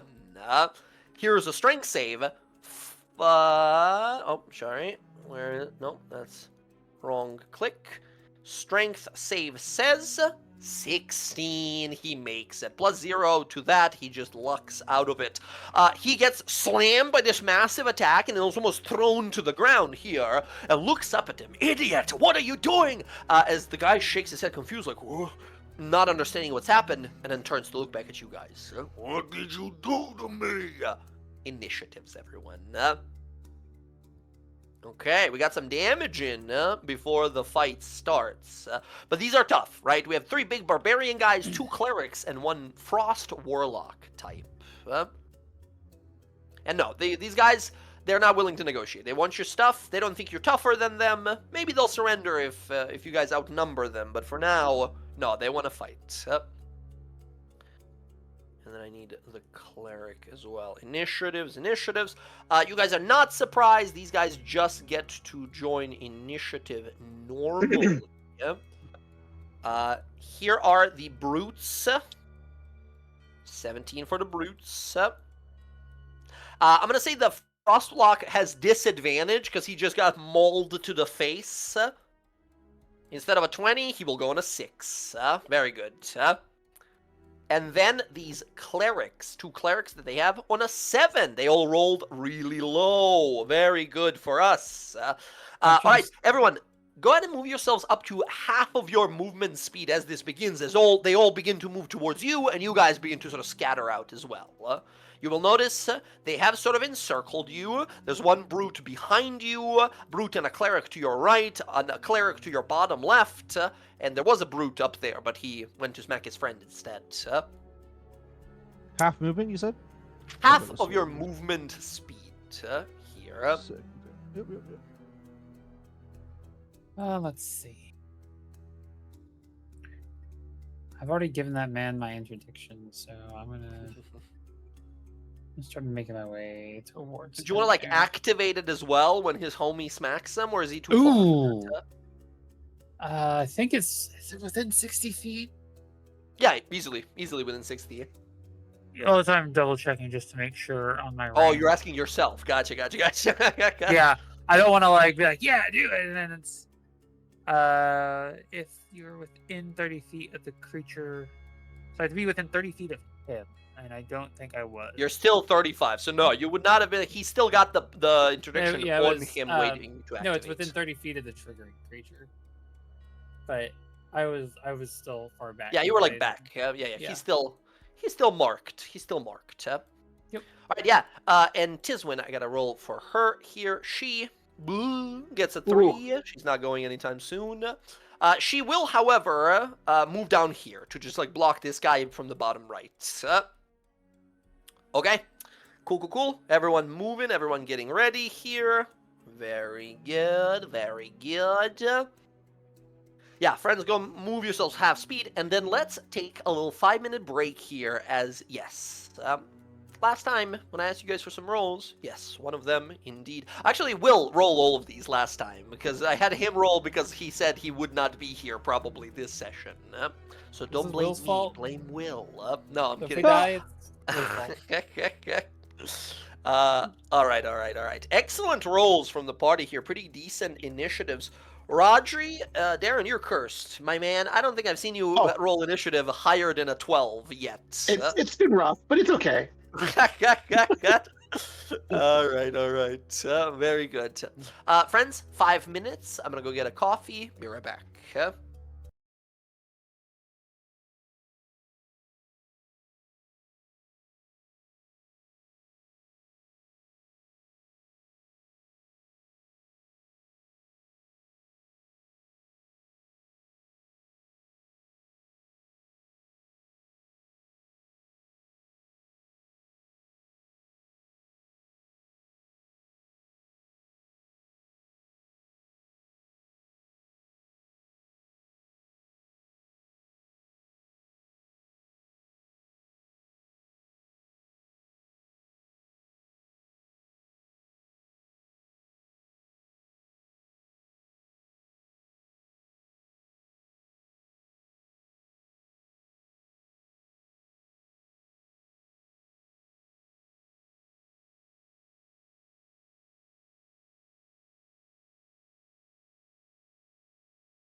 Present.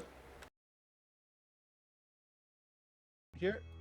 I believe I've heard from the rest of you here, so let's jump right into this combat. Friends, this is a dangerous group of people. They got Warlock, 2 Clerics, and a few Fighter/Barbarians. They are going to come at you. They want your magic stuff. They came to this island looking for magical artifacts that are going to make him richer beyond their wildest dreams, and they haven't found anything yet. So many of these mercenaries are turning to alternative means of acquiring artifacts.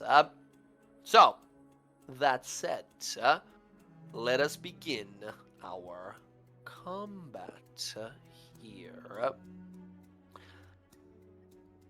Okay, Okay. top of initiative, Leander. So I'm going after the cleric, thinking that maybe they can heal people. So Yeah? I will go my 30 feet This guy. into this guy's face here. On the way, I will bonus action Hex. Awesome. Oh, I didn't mean to do that. I just meant to do this. So yeah, Alright. Hex them. You want to use one of those catalysts already? Nah, I think I'll save it for now. Okay. So I want to make sure that I have this all set up correctly. We'll see.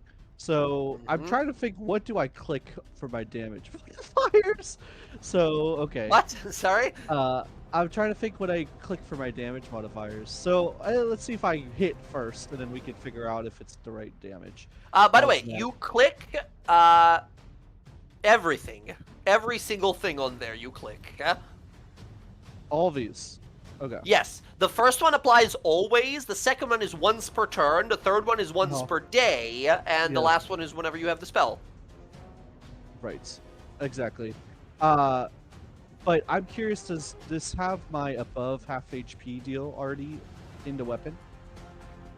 It does not. Well, actually, hold on. I might have put it in there. I think I made it as a weapon damage modifier. I'm going to just check the setting of it. Yes, it already has it in the weapon thing, so you don't need it down Okay. there. Just seeing. Okay, let's see. Nice. 17 does hit. Friends, you guys see Leander dart forward here with this weapon in his... Oh, sorry, I'm showing it only to the wrong person. With this weapon in hand. This is his weapon. As air, you spin around and you see a blade emboldened by ravens and raven-like symbology that he draws and then rushes forward. And do you use its ability here immediately? The one to move through people, perhaps?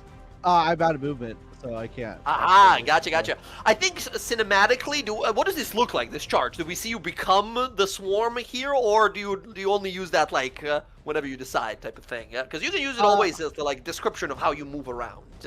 Yeah, I feel like when I, like, take out the blade, there's some movement of it, but, you know, it's just, he's mainly corporeal, and, you know, has his fire kind of going around him as he, like, takes the swing, as he, like, casts Hex, and you see it, and yeah. Hell yes. As you guys see, our friend has a magical sword. It's a nice +1 weapon. However, as long as he has more than half of his hit points, he gets to do 1 extra d6 points of damage. And even if he wants to, he can, like, move through people by turning into a swarm of ravens. I don't think the extra d6 happened. No, it's in there. If you take a look at everything, it is... Oh, I didn't roll. I see. It's just the description of it in there. It's Right. SAP plus extra. Let me fix that real fast. Go ahead and roll manually a d6, but yeah, it is fixed now. Okay. Figure out the character. Okay, 2 extra damage. Nice. Look at all that. First of all, a con save for this guy against that poison stab. 14 just makes it. That'll be half the poison. The poison was 7, 9, 10 points of poison, so it's 5 less 5, damage okay. on that. Okay, that is 18 points of damage with your first attack. Massive Second first strike. attack, second attack coming your way. Here we go. 18. Nice. 18 hits as well for, again, That is 6 this time, because once again, not bloodied. Dueling plus hex, and then the weapon damage. A lot of good modifiers there. That is 23 damage on the second hit. Absolute powerhouse. You guys watch as Leander bolts forward and slashes quickly at this guy twice. There's a scream as this guy grabs for his hammer hand, and we see 3 of the fingers are already gone from the hand as he just screams out in pain. I told you, friends, we could have talked this out. And Damn savage! I will Oh. kill you! we're learning, Jay. But Oh. I forgot about Shield Master. Shield So- Master, yes, in between your 2 So, in attacks, you can make between, him Shield yeah. Master here. Friends, let's see here. Again, this is a shove attempt, which basically means that he makes a opposed. Again, it's different for people because now athletics or shoves and grapples are now a saving throw on the behalf of the person doing it, right? So, Leander, your DC is going to be, let's see here, strength saving throw, 8 plus your strength plus proficiencies, his DC that he has to beat. What's your strength, friend? Minus Strength 1. modifier. -1, so it's... It can be a negative, right? So it's a minimum of 0, or So 0 plus proficiency is 3, right? So it'd be 11. 11 DC, strength for him, 14, he makes it. Okay, but it is an amazing thing because you get to do it for free, right? Every single Exactly. turn you get to do Yeah. it for free. And in the future, we can talk about you figuring out how to use it with your Warlock Charisma instead of Yep, this, yep. but it'll probably require like a magic. Where the hell have you been, Loka? Welcome back. Leander, bonus action, attack. I think that's your turn, yeah? Yep, exactly. That's my turn. I'm gonna make you pay for that, savage. I told you we could talk this out. You know, it's on you. Fingers going everywhere. Air, it is now your turn. This is fun. I'm gonna move in to engage. I can get to here. Okay. Right there. Bam. And as I'm approaching Twilighter, my bonus action is also Hex on the magic caster. Awesome. Oh my god, my little bird. My bird. Come on up here, Aston. Come on, bird. My barb. My barb. She flies on up, and we're going to. We've got both of those. Yeah. Here we go. Swing the Twilight. Cat, stop! Ow! Stop! Ow! Cat jumped on my back. What? Oh, okay. Yeah. Goddamn. Yeah. Nice. 23. Big hit. 21 points of damage. Awesome. He is going to use a reaction on that first hit. As you slash across him, his body, the wound turns into a bunch of icicles that sort of shoot out across you as he's going to use, as a reaction, his Stygian Rebuke. I need you to make a strength save or take some cold damage and be restrained if you fail. Make a strength save and. Okay. He's Sure. 14. Ah. Nice. Natural 20. You will take half, so 4 points, and are not restrained. I will take Who's 2. that Pokemon? Resistance. That's right. Although, Yeah. I need a con save 10 for Hex. Ladder rolls. Ooh, natural 1. I don't believe you have advantage, at least. No. I don't. Unfortunate. I'm gonna re-roll that though. I'm gonna use my human inspiration. Inspiration, let's go. I'll meet it at a 10. 10 is good enough. Go ahead and make your second attack. All right, here we go. This will be not at advantage. I'll be at 22. Nice. Oh my god, that damage roll. Let's go. Okay. Yep. Very And good. then just because I can, I'm going to fire off the Baleful Interdiction on him. Baleful Interdiction as well. Go ahead and throw that 2d6 in there. Let's see. Ignore the extra. Right. Oh, it's 3d6 now, right? Yeah, so we should be 3d6. So that popped Extra off. Ignore the extra. 9. We're looking at 26, 35 points. I mean, she's bloodied already. Yeah. He's a warlock. He's a lot of talk, but he doesn't have a lot of health. You rush up and just cleaving attack after cleaving attack. This ice sprays across the side of your face and such. You don't even blink. You just keep going. Get her off of me, idiot! As this guy is still looking confused, like why he attacked his friend. You can Amazing.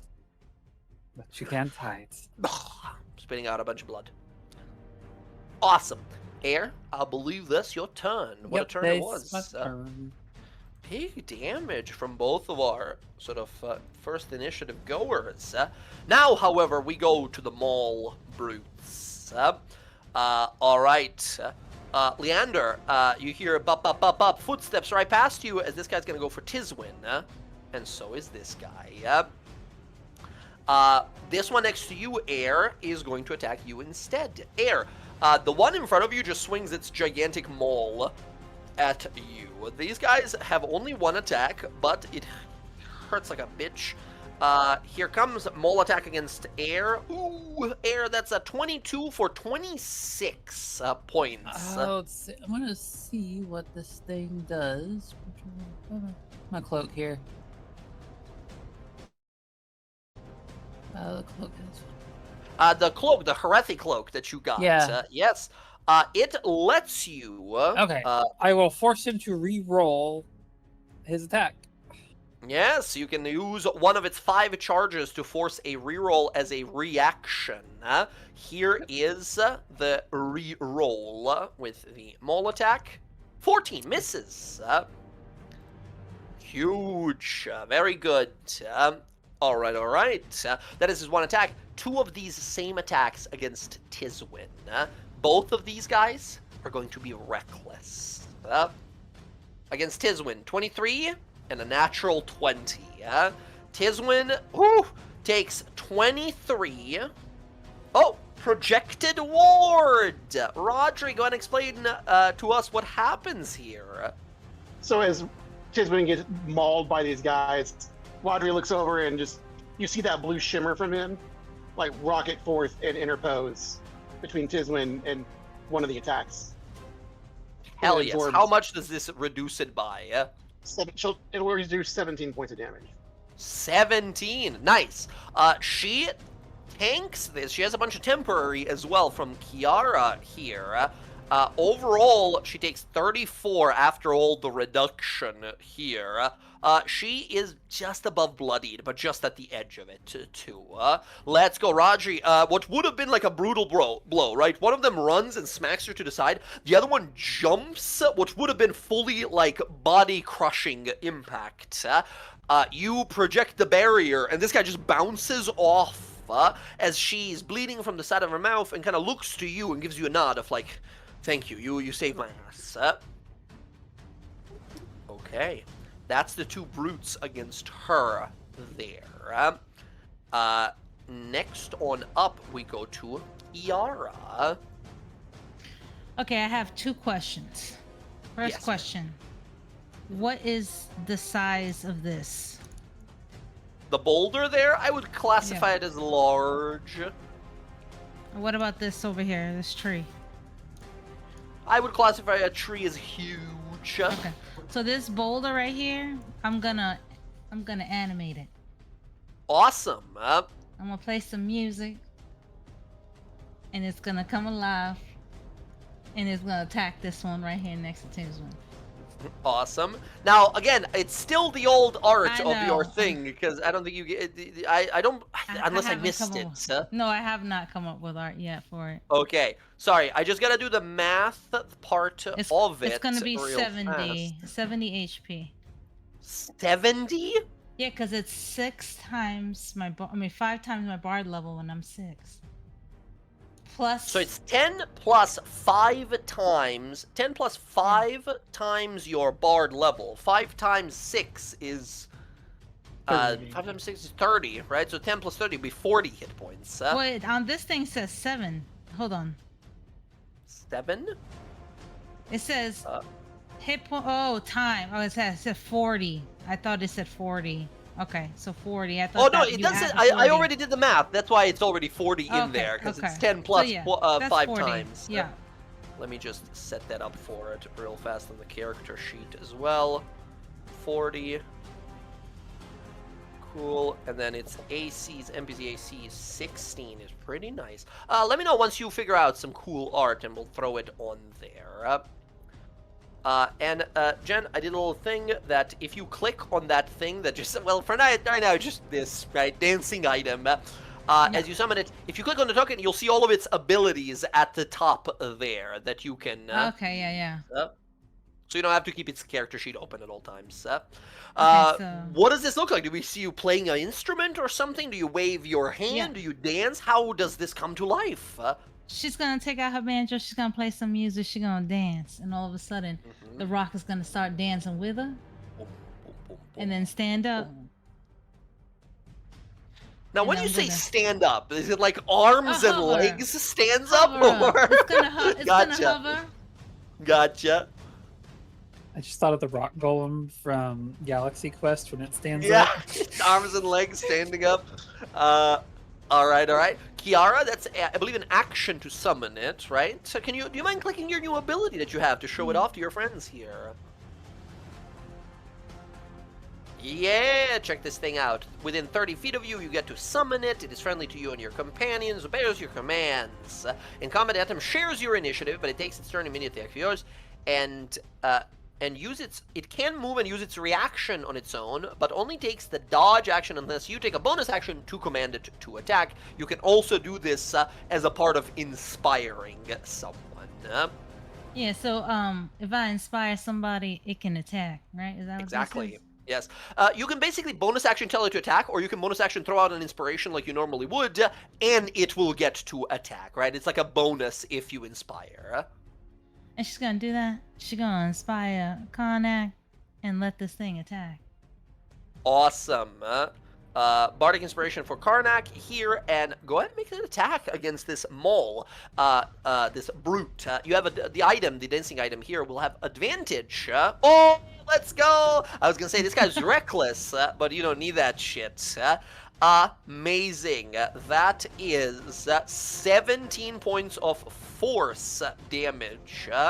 Blunt force damage here. Yes, absolutely. The bolt just flips through the air and clonks this guy on top of the head, who starts sort of like wobbling around, almost knocked out. Let's go. Amazing. Is this something that Kiara has been training to do for some time, or is this a spur of the moment where she learns she has this ability? Yeah. She's been playing music to items to see if she can get them to dance. Hell Her idea was yes. to be able to have like her dancing sisters and some things dancing with her for a big old performance. A whole party So by yourself. She's excited that it's working. It's just gonna stand back here. Awesome. You got it, Tiswin. The rock's gonna help you. Is that on our side? This was us? Okay. Yeah, you don't see it's dancing? It's a floating rock. I didn't know. Okay. The guy smacks her again. She's trying to like survive in the middle of that.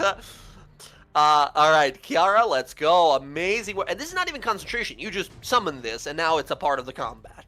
Yeah, it's here for a whole hour. Let's go. Traumatized or Amazing. NPCs that encounter us. And I can sit on it and it can fly. So yes, I can it can. literally It just has let it it walk has for me. has like a floating speed, right, or something? Hovering speed. Yeah, it's 30 feet. same as his walking speed. Let's go. All right. And remember, it has that irresistible dance ability. Reminder to use that. Oh, okay. Is this why I'll you click were it. wanting If to you carry a don't mind, statue I'll with click you? it to show everyone here. But this is actually a huge support in combat. It has an ability that says when anyone starts their turn within 10 feet of the dancing item, the item, or you here, Jen, can decide to increase or decrease their walking speed for that turn by 10. So it inspires other people to move faster or enemies to move slower. Okay, and that's every time they start. That's just their turn. anyone starts their turn within 10 feet of this thing, right? So next turn, for example, if you place yourself one block over here, you can be like, yeah, it'll give me 10 more speed this turn, and then you'll have 10 more speed next turn. Okay. All right. Within 10 feet. Yep. Oh, so I have to put an aura around it, right? You can, but you don't need to. We know it's within 10. I guess we could put an aura on it. I just have this API in here that doesn't fucking let it happen. Look, an aura. Oh, there it is. That works. I'm gonna save it as that real fast. Oh, actually, go ahead and change the color if you want some other color, and then I'll save it.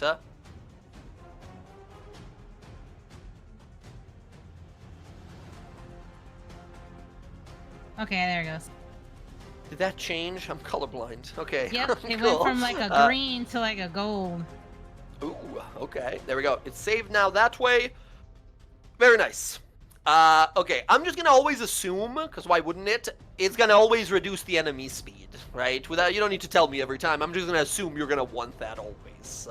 Yes, unless I see like someone trying to run, like if one of my friends are trying to run and they're in the aura towards someone. No, I mean else, like I it'll. I think it's fair to assume that you'll always let it increase your allies' speed and decrease enemy speed by default. Yes, right? yes, Yeah, yes. yeah. Awesome. Awesome. Karnak, you are inspired. Kiara summons a floating, dancing boulder that starts attacking enemies. It's your turn. I think that's great because Kiara's playing her music and the rock starts dancing. It's beautiful music, and Karnak jumps off the sled to go look at the cleric, and he pulls out the goose pipes and honk, honk, honk. Oh damn! Join in on the music. Within 30, are you proficient with bagpipes? No. Okay, hostile geese appear on the battlefield. 30 feet away on the cleric. 30 feet away, let me get a swarm of ravens out, as it will have doubled hit points. Oh my god. Karnak casts summon assholes. I mean, It's yeah. It's possible. Ravens, I'm gonna bring out these ravens. I'm gonna use this raven token for now. However, I'm gonna change it to proper geese once I find some a gaggle of geese. I think that's what it is. A gaggle. What even is this game? You guys hear a sound, and then bunch of geese land from the sky and come down. Now, again, to mention again, these are not friendly geese. Do be warned. Okay, bunch of geese show up, and they are ready to fight. Oh yeah, Karnak's gonna put him right on top of the cleric.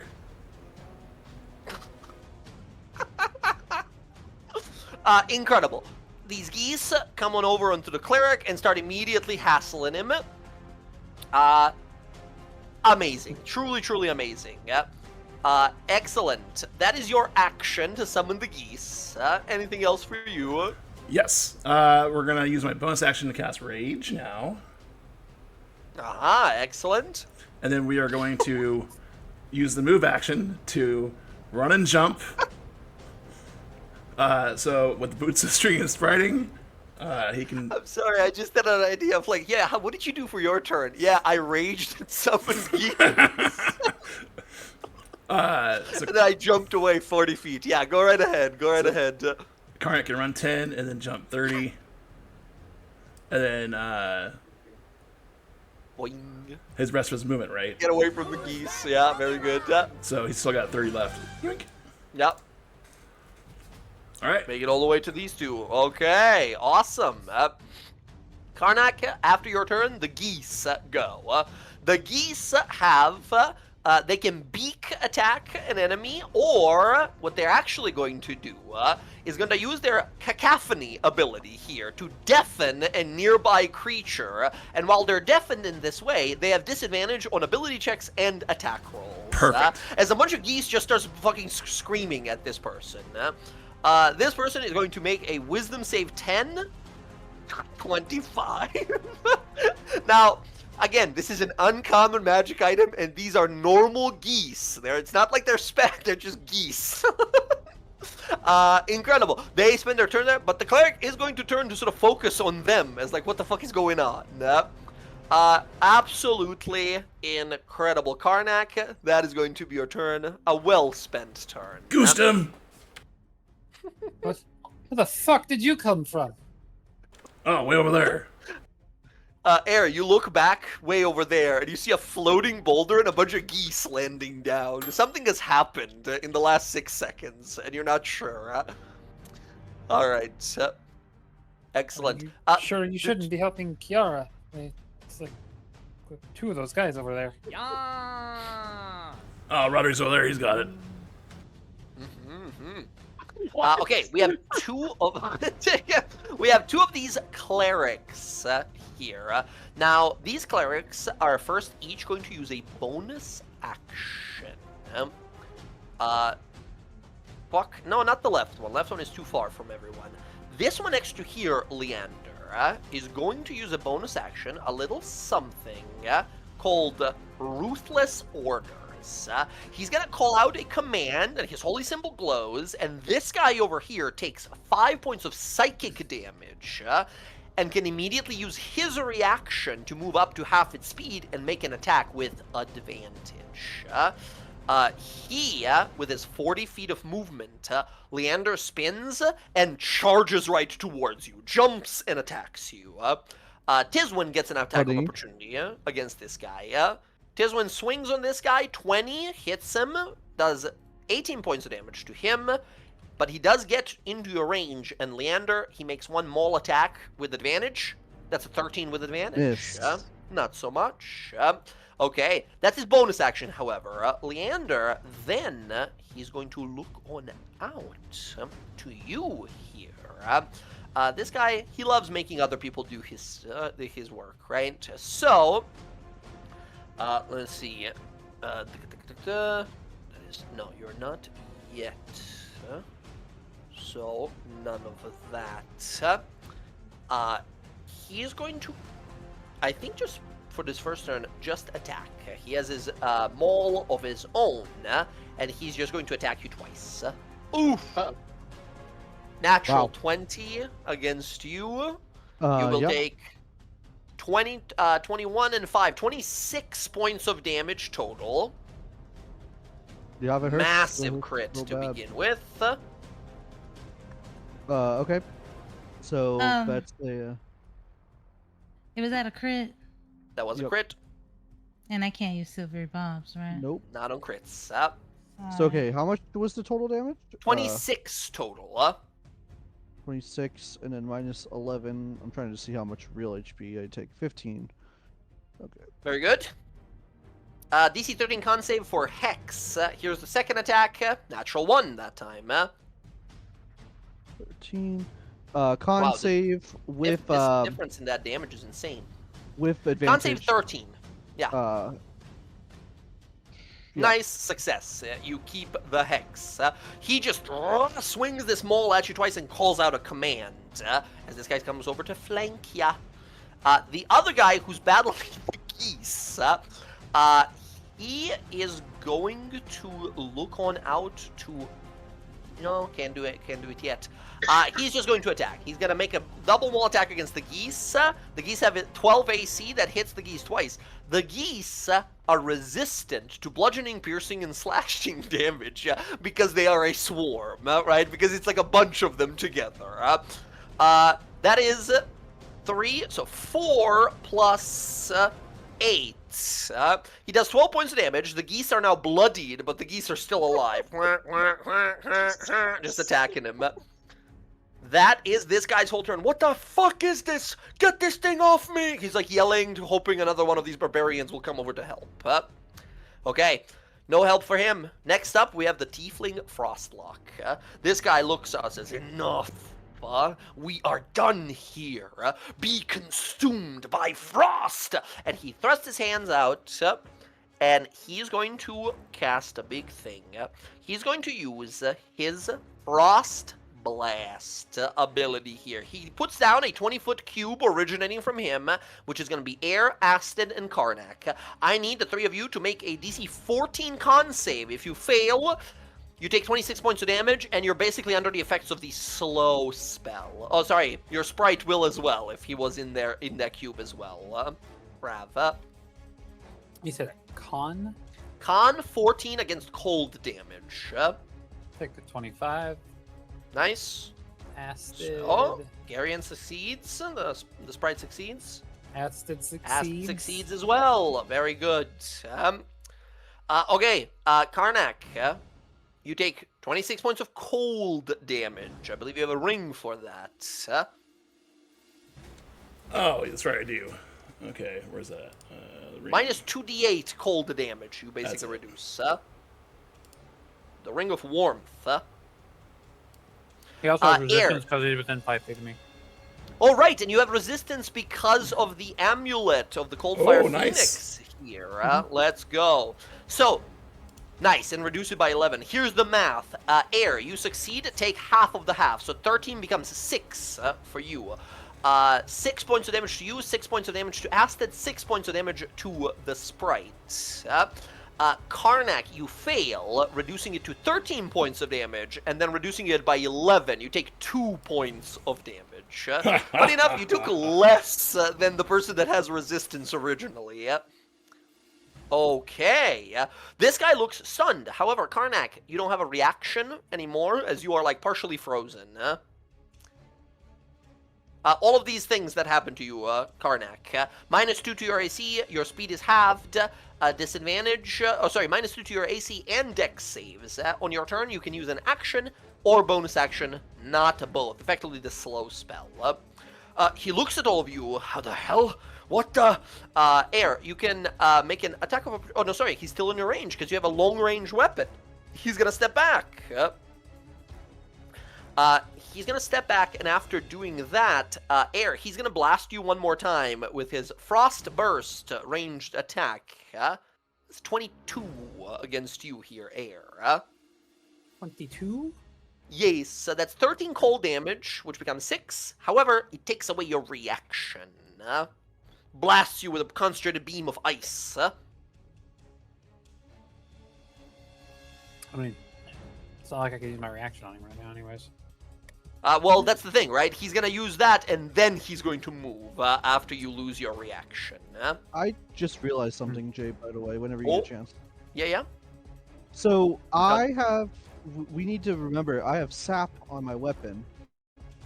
Oh, yeah, so So he I should would have not have disadvantage taken on that first attack. Exactly, Yeah? so I wouldn't have taken a natural 20. I still got hit, but not the natural 20. Right. So take back 10 plus 2. So take back 12 health. Okay. Okay, very good. Thank you for reminding me. Longsword, sap, weapon mastery. It's in there. That's the tiefling. He's all done. Rodri, it is now your turn. The fight is all over. Chaos is happening. Yeah, that's a thing. I am gonna do something weird. Too weird. Mhm. But I am choosing a target that probably isn't the best. I mean, it is good. I'm choosing air over Karnak at the moment. Oh. Air becomes hasted. Oh! Okay. Haste spell. Air, everything slows down. They slowly the snow that has been sort of piling down slows down. You see the little ice pieces slowly drifting down. Turn back, you see Rodri casting this powerful spell on you here.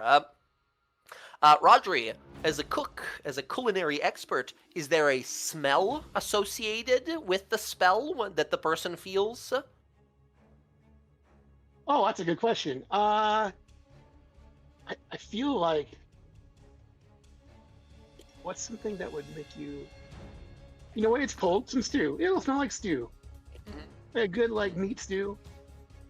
Yeah. Nice Oh, warm God. meal. Mm-hmm. Yeah. I can do anything now.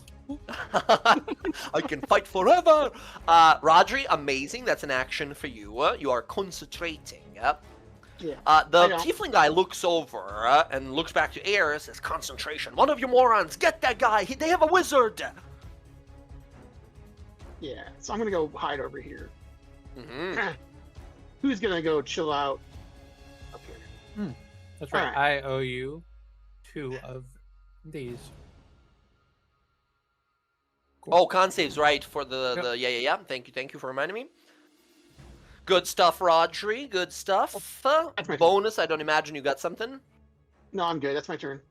Amazing. Absolutely massive spell here. Okay, last but not least, Tiswin. She takes 2 swings at the guy over here. She's going to go Great Sword 1, Great Sword 2. Hits with 1 of them for 16 and then 4 more. Nice. 20 points of damage from her. She does a bit of damage herself. This guy's close to bloody. These barbarian dudes are absolute powerhouses. They only get to swing once, but they hit really hard and they have a lot of hit points. They are absolute walls. Okay, that is Tiswin's whole turn. We go to Leander, top of initiative. Air coming up next. Okay, yeah. It's getting dicey here. Getting surrounded now. It is. Yeah, I think I will. Man, it's so interesting. I'm still learning how to play this guy. That's all right. First real combat with him. You got to figure out everything, huh? But no worries. Yeah, I feel like I will just keep attacking. So let's say attack this guy, the guy who's I've been working on. Yeah, the cleric. Let's go. The cleric. Here we go. Attack coming in 16. I don't know about that one. 16 hits. Oh, His wow. chain shirt plus armor plus shield puts him at 15. Okay. Nice. He's again sapped. You have more than half, and you get to do your. Now, when you swing this weapon, right, we see some elemental damage. What does that look like when it hits this guy? If the fire damage, so it will glow like red, and you will see like some fire on the first hit. 23 points damage. This guy's now bloodied. Friends, Leander seems to be some sort of a flame-using sort of swordsman. More on that later. That's the first attack. Yeah, let's see what I can do. Let's see what I can do if let's attack him one more time. Here we go. Hopefully I can kill him. Yeah, that hits. Let's do Nice. Now, funny enough, the way you built your character, there's a lot of clicking stuff on and off on a bunch of different attacks, your modifiers. Okay, nice. That is 21 more points of damage. No, that is not quite enough yet. He's low. He's super, super low, but not in single digits yet. Someone tickle him. Okay, okay. Bonus. I don't know what bonuses. Oh, well, it doesn't really matter. Oh, I could knock him prone. Let's see, Shield Master. So Right, Shield Master. Here's that strength save. 10. Down he goes. You would have had advantage on that second attack, right? It says basically you can do it after an attack, so you can do attack, shield, attack, or you can go attack, attack, shield if you really feel like it. Whatever. Yeah. Okay, so, he's prone. He's prone. Great. I don't really feel like that matters too much, but yeah, you already hit him with a 27 on the second one, so he's good. Exactly. Yeah, I feel like that's really my turn. I don't really have a bonus action of like thinking about it. Chillin'. Okay. You have your fighter ability. You have your second wind. Yeah. But, like you're missing a hit point. I'm missing a singular hit point. So, Yeah, I think you're fine for now. Then. Fine. Yeah. That's okay. Nicely done, Leander. Pumping out big damage here. Air. It is now your turn. Hasted. Twice your speed than before. Big brute guy trying to swing on you. Here, your amulet, magic of it, protecting Karnak as well. What do you do? Look at Karnak. I will leave this guy to you. Oh, great. Playtime. And then I will, I don't know, the fastest air has ever moved. Just. He's bloodied. Wait. No, wait! Instead of holding his hand out. As she approaches him, she's gonna take a moment and she's gonna use her other invoke authority, and she's going to activate Devastator What is Devastator, Jess? Well, it's more damage, Jay. It's I more so meant like show it off to the groups. Let's see what it does. But yeah, fair. that's under. Well, I'm not gonna lie to you, Jay. It's more damage. Yeah, pretty much. So here we go. Aha, as an action, you deal an extra 9 damage with your melee weapon while your seal remains on them. Nice. So as long as you don't activate it again, you get to do an extra d6. Awesome. Correct. So what I'm going to do is I'm going to, for my hasted action, I'm going to activate Devastator as I'm approaching him. Awesome. My bonus action is going to be to interdict him. Okay. Then a hasted action to swing. No, my hasted action is to. No, a hasted action cannot be what your like ability. Hasted action has to be like if a singular attack, right? Or dash. I think dodge. No, not dodge. Disengage. A few things. If you don't mind clicking the haste spell there, Rodri. But it can be one of like it can be a spell or a class feature.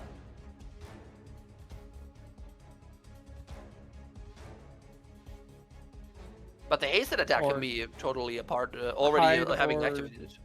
utilize action. Utilize action is for like utilize action is the new use an object. That's what they call it now. They just named it utilize Oh. instead. Gotcha. Mhm. Okay. Well, that is. I don't like the new haste. It has become my least favorite spell now. Well, that's the same. You always did that. It's the same exact. I thought you does could the do same- like. I thought you could do like anything with that hasted action, like. No, that was never. That's in Baldur's Oh. Gate. In Baldur's Gate, you get to use use it for whatever. But haste was always just use an object or a singular attack. Gotcha. Okay. Then. Fuck it. It's already running. I'm gonna use it on him. Let's do it. Big attack. Aspid's gonna give the help action. That should have been with advantage, so. Nice. That is 21 points of damage to this guy. Massive damage. He's gonna use that reaction again to try to slow you down. He already used his reaction, I think. I don't think so. He ran thought away he from did. you. I thought he used his reaction before he left, like to do something.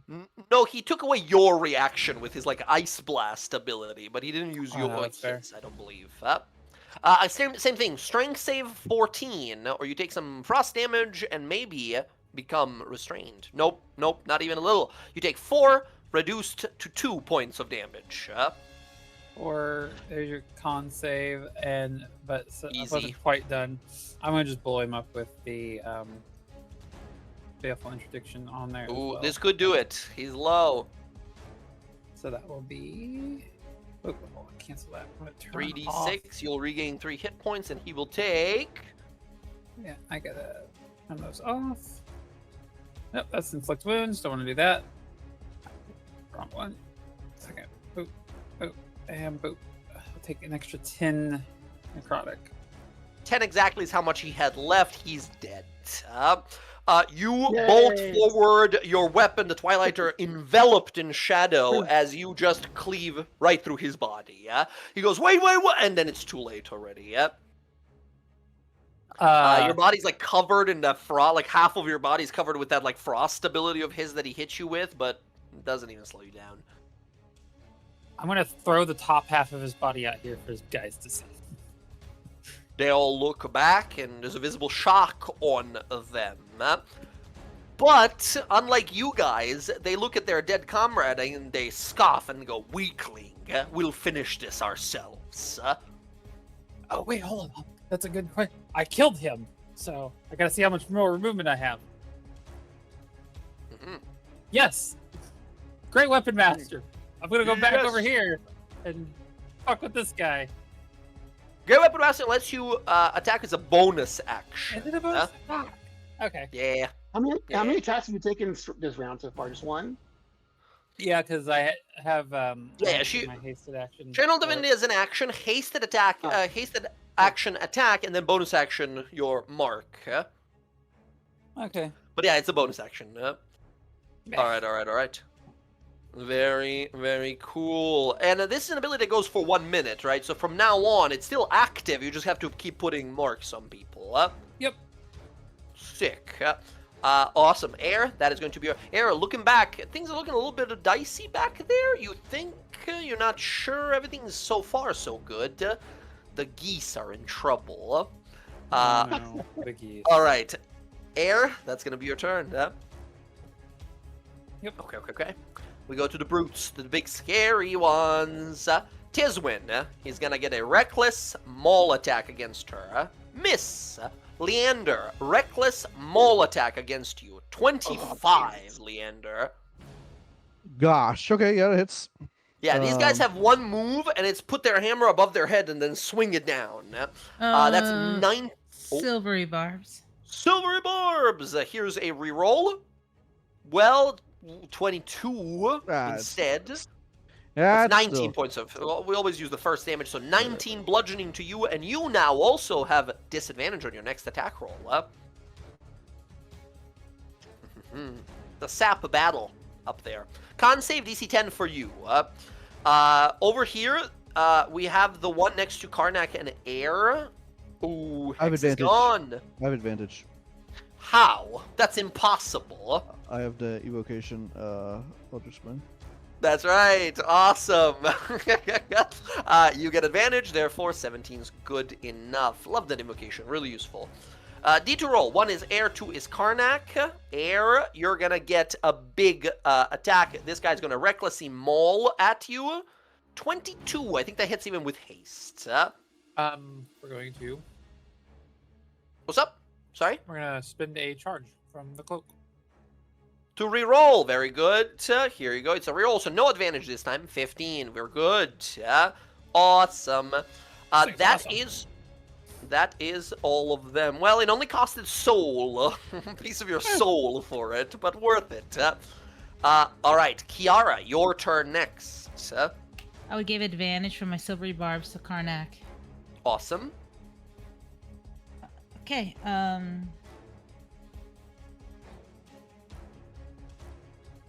Okay, I'm going to... Karnak up next.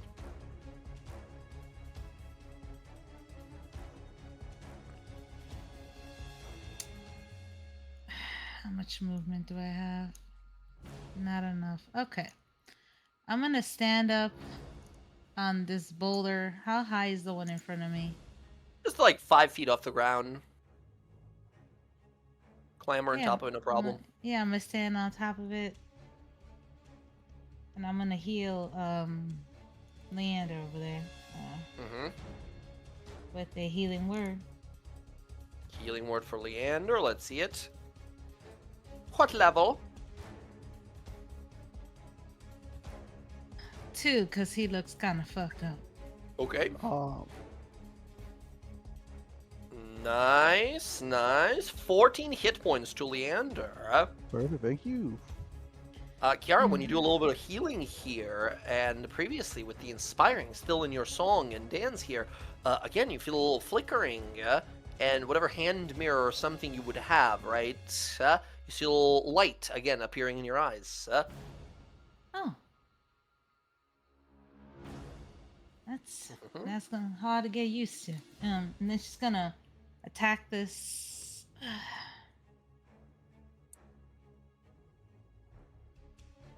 60 feet. Okay. I'll attack the one next to Tiswin. With a Starry Wisp. I can't trip. Starry Wisp? I think it goes up. Yeah, it did. Okay. Yeah, should be 2d8 damage now. Oh, it's not like that in the sheet. Hold on.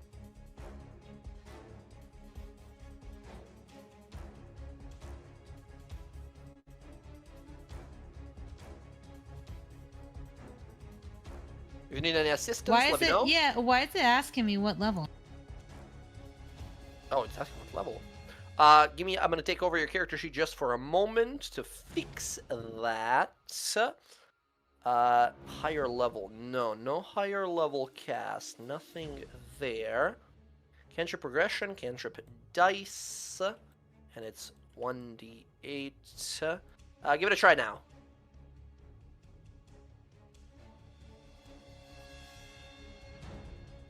He keeps asking me what level. Motherfucker. Again, I'm gonna take over your stuff. Oh, sorry, just for a second here. Why is it doing that? Cantrip. Blah, blah, blah. It's in cantrips. Why is it asking? Higher level cast. I think it's just supposed to not have this. Saving throw, nothing. Cantrip doesn't need that. Try it now. If not, I'm gonna rebuild it from scratch after the session. But try it now. Oh, it worked that time. It did, yeah. It worked. Okay, there we go. Okay, bam! You fire out the beam. 6 points of radiant damage to this guy. Awesome. That's it. I can't do my bonus action. Not because this I time. already- The dancing yeah. item will take a dodge action automatically. Yep. Yeah. Okay. But by the way, what does it say in the thing? It always takes dodge unless you tell it to do something? Yeah, it always will take the dodge action. The only action it can take on its turn is a dodge action unless I take a bonus action on my Right. turn to command it. Gotcha. Cool. Kiara, that's your turn. We're gonna go to Karnak next. Okay. I'm still under that guy's thing. So we get one attack. We're gonna use a bonus attack. Yeah. Bonus action attack for the flurry of blows. Nice. Good thinking. 14 misses this guy. I have advantage Oh, from no, sorry, silver he was bars. reckless. But I also have advantage Right, from silver he was bars. also right. Yeah, that's more than enough advantages. Yeah, that hits. 11 damage. Bam, bam. And then we won't spend the focus point for the second one. We'll just do the Gotcha. one. But we're gonna do addled. Oh well, no. You have to spend the point, right? okay, we will. It's your flurry of blows that activates those abilities. Got it. Okay, so spending it now. All right. Generally, the way to look at it, by the way, you can always bonus action punch, but if you spend the point, you punch twice, right? So it's less so like punch once, spend the point, punch one more time. It's like spend the point and punch twice. Okay. And I have to do that with a flurry of blows attack. Okay, got it. So Yeah, flurry of blows, and now you can choose on each of your flurry of blows attacks one of these 3 effects. right. So addled. Addled, no reactions.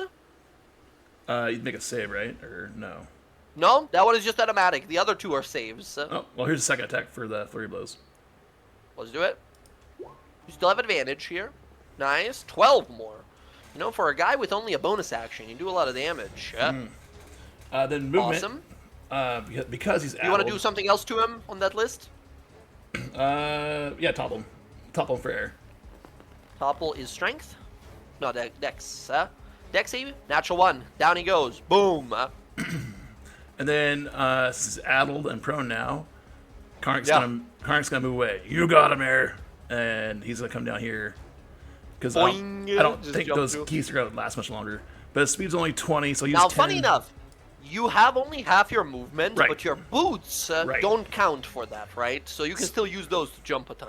Right, so 10 feet, then 30 for the jump, Yeah. and then 10 more feet. Who's that Pokemon? Your movement is halved, but yes, I believe you still have plenty, just enough. My speed is 40, so Yeah, you go to 20, so if you spend 10 to jump 30, and then you have 10 left. okay, I go back 10 So feet. in total, you should move 40 this turn. Got it. That's it. I just look Okay. at the barbarian. I'm like, what even is this world anymore? Yoing, doing everywhere. Karnak, the geese are keeping this guy busy. We go to them now. They did not recover their cacophony attack, so they just make a attack. They hit them for 3 points of damage. Bunch of geese. Again, these are not supernatural beasts. These are normal geese that are attacking this guy, so they don't like do a ton of damage. Yeah, if I was attacked by a goose in real life, like I'd be It's really fine. scared, but They're I keeping wouldn't be him afraid busy, for my right? life. That was Karnak's whole Yeah, plan yeah, before for he sure. raged. I love this item. I love this item because it specifies the geese are not friendly to you. Watch yourself. All right, Karnak, amazing. That's your turn. We go to these tyrant clerics. This guy says, fuck these geese, and he's going to move. He moves over here. The geese make an opportunity attack against him. They miss him. He's going to move over here. The guy in front of you, Leander, is going to stand up. He is going to move around you like so. That's pretty much all of his movement to just get there. The one next to you, Leander, we're going to start with him. He's going to bonus action, give ruthless orders to the guy right underneath you. He's going to say, oof, that he does 8 points of psychic damage to his own guy, but his guy gets to use a reaction to opportunity attack you, Leander, with advantage. Leander, here's an attack. That's a 20 for 23 points of damage. This is terrible. Yeah, okay. These guys Gigantic mole swings. 23 and gives you disadvantage on your next attack. Next up, the guy on the left there is going to use that same bonus action on the one next to Tizwin here. That guy is also going to take, where is it? 1 point of psychic damage, which means he's bloodied now from that 1 point. And then he's going to reaction attack. Dancing object is a very big thing. 1, 2 is a dancing item. 3 is Tizwin. 3, he goes for Tizwin. Big slam against Tizwin. Hits Tizwin on a 22. On a 19 for 22 points of damage. Actually, Tizwin, with her 18 AC, is going to reaction parry, increasing her AC by 2 and surviving that attack. That's their bonus actions. Now they're actually going to cast some spells here. Kiara, the one in the bottom left, looks at you and casts a spell on you. Kiara, he's going to hit you with a suggestion. He says, oh, Rodri with a counter spell here. Very good. This guy needs to make a con save. Again, counter spell is different now. This is a 2014 version of it. The new version is a con save on the part of the enemies when they cast spells against your spell save DC. Rodri, this guy gets a 10, failing. Kiara, this guy turns towards you. You there, heal me and my allies. Do as I say. And his words begin to sort of spread out like an infectious need to follow his commands. As Rodri, what does this counterspell look like? Again, you see him. I actually thought about what the spell looks like. As he sees the guy going to cast his spell, he sees Kiara being a target, and it looks like that blue shimmering light that his ward has. And it looks like this looks like a more pebble version of it. Sinks into the ground, and then forms up in front of Kiara like a wall, and just blocks the spell effect. Hell yes. Kiara, the spell sort of shatters in front of you as you look over, and you see, Raj, you're working overtime here, keeping everyone sped up and protected. This guy scowls, immediately angry. Leander, the one in front of you, he's going to do the same thing. He's going to cast Suggestion on you. He looks to you and says, enough! Do not attack me or my allies anymore. Obey! And he got Suggestion on you. What's the saving throw? The saving throw is a Wisdom, and you're trying to hit a 14. Okay, let's see what happens. Gigantic description, but yeah. Ooh. I will use one of my inspirations. I'll use which one should I use? Human or regular? Let's use regular. Why not? Here we go. Reroll 15. Let's go! Leander, you just, overpower his spell here, right? We hear him say, stop attacking me and my allies, and attack your... stop attacking me and my allies. calling out to you, but to you it sounds like like multiple voices ricocheting off of your edges of your mind. How do you fight through it? This dangerous spell. Hey man, it's too late to talk it out. I already told you, like. Come on, man! It's been 12 seconds. How is it too late? little too late. Yeah, none of these spells will work on you guys. That's all of them. The Tiefling Frostlock is dead. Rodri, back to you. Rodri, you cast an abjuration spell, so some of your barrier comes back. Huh? Oh yeah, I get 6 points back. Thank you for that. Let's go. All right, and then Rodri will step down and he'll just announce, "You have missed." What's he saying? He's gonna step down and he goes, "You have misjudged what weakness is," and he'll firebolt this guy in front of Leander. In front of Leander, let's go. He's super low. Leander got him down all the way almost. Nice, that's hits. Wow, on 12 hit points remaining, you kill him exactly. He turns back. He pulls up his shield to protect himself. He casts a little spell to empower the shield. How do you kill him through this, like, enchanted shield? Does he just burrow a hole right through it, or does he, like, overwhelm him with fire? What is this? I think I'm going with, like, the rock pebble theme. It hits the shield and kind of just scatters over it, like a bunch of, like, 100 pebbles in flame, just rolling over it and hitting him in the feet and the face. You throw a flaming frag grenade at him? Pretty much. Chunks of it, fiery, explosive, sort of across him as he's blasted backwards, lands dead in the snow, smoke rising from his body. Awesome, huh?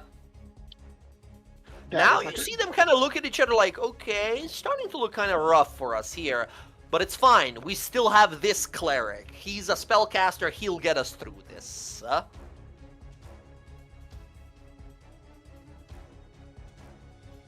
Okay, Roger, anything else? Bonus? Oh no, that's my turn. Okay, understood. Tizwin goes next. Tizwin is just going to keep fighting this guy. She makes a great sword attack twice. Oh, boy. Nope, she misses both of those. Leander, your turn.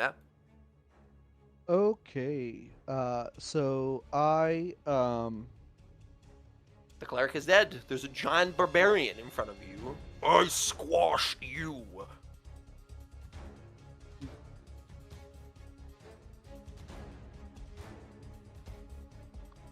maybe you will, maybe you won't. Let's see here. I try my best. I think what I'm going to do is I'm going to take my 2 attacks. I'm not going to move to Hex. For now, I'm going to take 2 attacks against him. So first attack. He was reckless. You have advantage on all of these. Oh, great. Natural 20. Oh, no, he was reckless. Okay, nice. Awesome. That is... and it doesn't roll the extra. You need to roll an extra D6, because it doesn't roll the extra one for your Swarm Blade. I see. An extra 4. Nice. Now, this guy's pretty tough, right? He's not quite bloodied yet. On a crit, would you like to use that one special Warlock feature you have? Which is... I forgot about that. I want to be honest. Yeah. Wait, yeah. I mean, why not? Yeah, I'll do a. Man, this is me learning in real time, guys. Yeah, that's all right. I'll just smite this guy. Eldritch Smite that says you spend one of your Warlock spell slots and you do 1d8 plus an extra d8 per level of the spell. So this is a 4d8 smite that knocks the target prone here. So go ahead and roll 4d8 doubled to 8d8 damage here. God. Wow. So gigantic fire smite. And then again, another 48? Yeah, twice. Okay, you do 66 points of damage. From above bloodied, you kill him instantly with one strike. I squash you now, gets his hammer up. This attack, like, brutally kill, doesn't necessarily brutally kill him, but like instantly kills him from nearly full to dead, right? What does it look like? I think like he like goes up with his hammer to come down, and then he just drives his sword through him, and then his like the fire like goes from within him, and then you see like his eyes glow, and just fire like comes out of all his like holes in his body, you know, exactly. And then Leander just like flutters around him and like the ravens, and then is just like on the other side with his sword. Yeah. Hell yes. Who turn into a swarm of ravens that pass right through his body here. As raw fire out of every orifice, he falls to his knees, head first in the snow. You see Tisman looking over like, okay, and you guys got moves. That was awesome. Yeah, I will move like 30 feet, like so. I'm a little worried about that guy, but let's. Yeah, you see a dancing boulder. He just like does a double take, like, huh? Hey, and yeah, bonus action. I'm going to second wind. Second wind, awesome. There we go. So this is a D10 D10 plus your fighter level, which is 1. So D10 plus 1. Exactly. Okay, D10. So a little extra. 4 hit points. Hey, it's free healing. Do I get the extra movement too, or how does that work? I don't know how that works. No, there is a level 5 fighter ability called that's how it Tactical works. Shift that turns second wind into also half your movement Gotcha. without provoking attack opportunity. Okay. Yep. Okay. That is my turn. That's gonna be your turn. Air, still hasted. You're seeing everything happening here. Your good friend Karnak knocked a guy prone, nice and ready for you. What a nice guy. Okay, now if you manage to crit this guy, then you can like bonus action Grey Weapon Master go again. Yeah, unfortunately, I gotta use a bonus action for my other stuff first.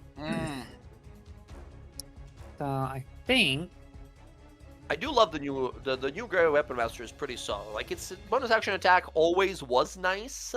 Damage on every single extra like hit equal to your proficiency. Mwah, great. Yeah. It's just fucking super. I'm gonna use my bonus action to interdict him so that I can make use of Devastator. Oh boy. Okay, Devastator activates. Yeah. All right. Cool. Here we go. With And advantage. he's just laying on the ground. I did the wrong button. Close out my Advantage, sheet. treachery, and Devastator coming right in. 19. For sure hits. Nice. 26. Also hits. Amazing. And a 16. 16 hits as well. Incredible here. Boom, boom, boom. All these brutal hits after hit. You deal 65 points of damage. Air, how do you kill this guy? It's not beautiful. Is like he goes like stand up, like Twilighter swung up right under the arm, one arm off. It pivots around across his belly, and then as she brings it up and like spins it up over her head and grabs it in one hand, she just stabs straight down into his chest, into the ground, and then up and out. Tries to kind of reach up, but his strength quickly leaves as his chest sort of buckles forward as you unwrench your axe from him. Dead instantly. Now you see the 2 remaining guys look at each other. It's like, what's the move here? Shit. Let's see. Astid is going to sit on my shoulder. We're going to take our full 60 now that we have. Hell yeah. Zoom out. Who's that The 2 guys Pokemon? remaining. Our next Karnak. All right. Oops. Oh, come on. No, I want you to click and move. No, you're not going to do it. There we go. There, you do 40. see some enemy combatant geese on the field as well. Yeah, I see that. 60. There we go. I can't get over it. I'm sorry. Nice. Zooming Um, across. Zooming across, running towards Tizwin to help. Acid is going to veer off. And since Karnak seems to be charging in, Acid is going to line up the help action here first for Karnak. Good thinking. Good thinking. Look at this teamwork. Beautiful. Air, monster kill, and some help. Very good. I think that's your turn. Mhm. All right. The big guy over here is going to try and keep fighting Tizwin. Honestly, it's the only person to have damaged much. So he's going to recklessly advantage attack her. 15 misses her. Kiara, it is now your turn. You see it. You see their morale breaking. They're like, oh, fuck. What do we do? Do we keep fighting? Shit. Do we run? I see this one that keeps coming closer to me, so I'm gonna jump on my damn boulder here. Like, nope, don't want that thing getting close to me. Nope. And I'm gonna heal. How bad does Tizwin look? Does she look real bad? Tizwin has currently 29 of 52 hit points. So she's like nearly half. She's just above bloodied. Alright, we're gonna... I think we need to take them out. So I'm gonna attack this thing. I'm gonna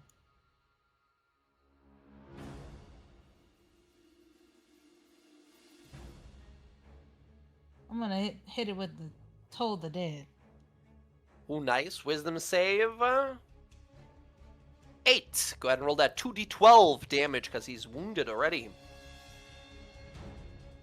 Toll the Dead, voice crack. Toll the Dead scales like crazy.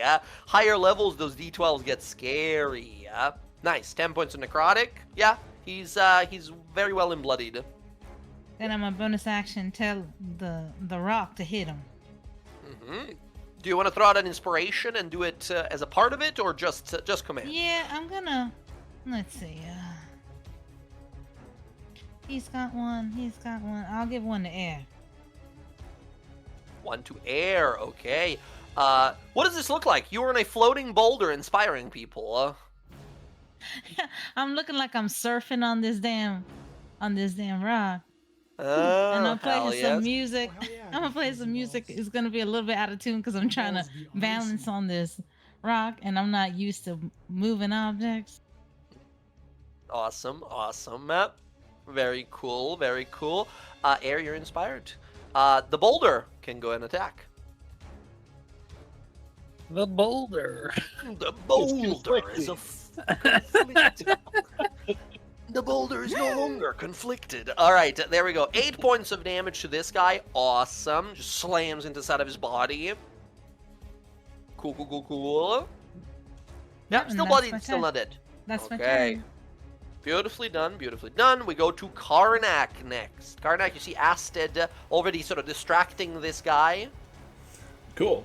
Karnak, seeing that the guy was running for Kiara, and he's gonna intercept. He's gonna take his 10 feet, move, jump the rest of the way to get here.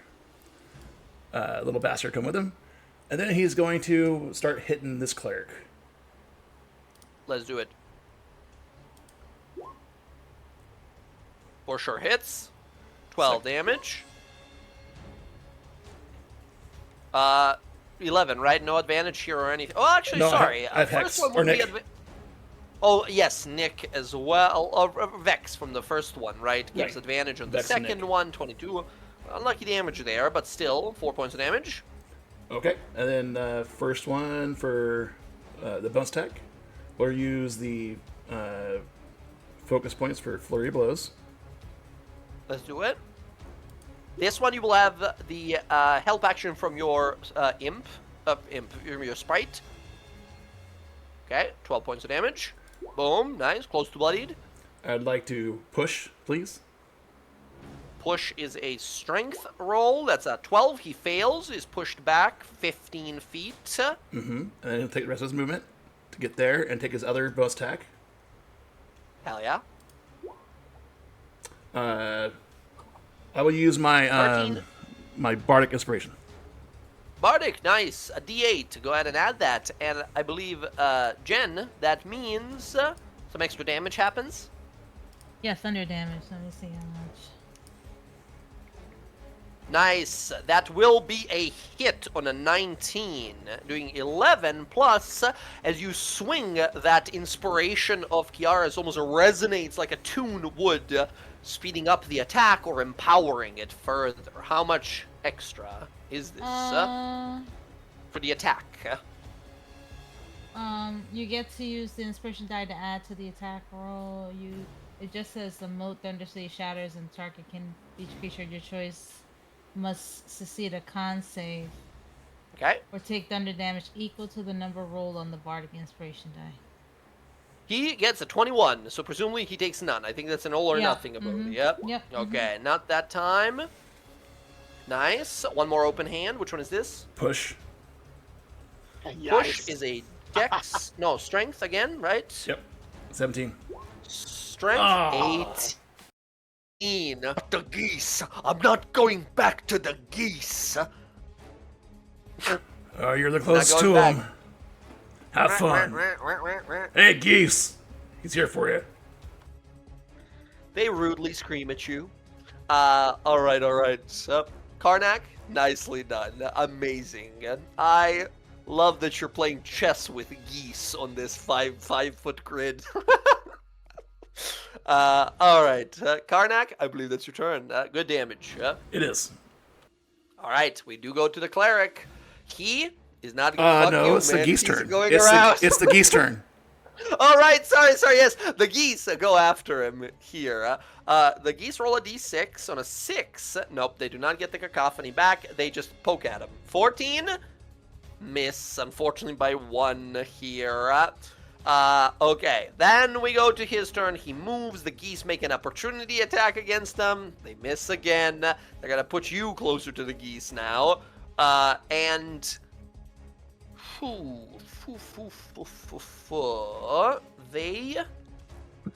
gonna look over to Air. Air, they're gonna hit you with a spell. They're gonna cast that same suggestion on you. Actually, sorry, I gotta check something. No, they won't, because they only have 1 suggestion per day. Instead, they're gonna stay like this and cast the spell on both Air and Karnak here. They thrust their arms out and are going to cast a fear spell. I need Karnak and Air, a 30-foot cone here. That's going to be just the 2 of you guys here. Oh, no, Rodri's too far. Well, actually, not necessarily. If he moves like this... No, there's no way he can reach. I gotta check. Cone. No way. He's gotta go back here. A 30-foot cone. Yeah, I need Air and I need Karnak as well as Astid and Sprite. Again, to all make DC 14 wisdom saves or become frightened. If you become frightened like this, the only thing you can do as an action is run away, dash away from this guy. Fear effect DC 14. Karnak, Air, Astid. I'm gonna reroll mine. Bum, bum, bum, bum, bum. Nice, 19. There we go. I believe that's your second or last inspiration you have. Yeah. Nice. Let's Karnak on a see. natural 20 as well. Astid fails. Astid's booking. And then Gariant needs to make one as well. Okay, yeah, both of the familiars will have to run on their turns, but neither of you guys are affected. Incredible. All right. That is this guy's whole turn. We go to the tiefling. The tiefling is dead already, so remove him from this. Rodri, it's your turn. 2 enemies left, both very wounded. What is it? All right, I pull out the wand and I cast web over the geese and the guy. Over the geese and the guy? Oh my god.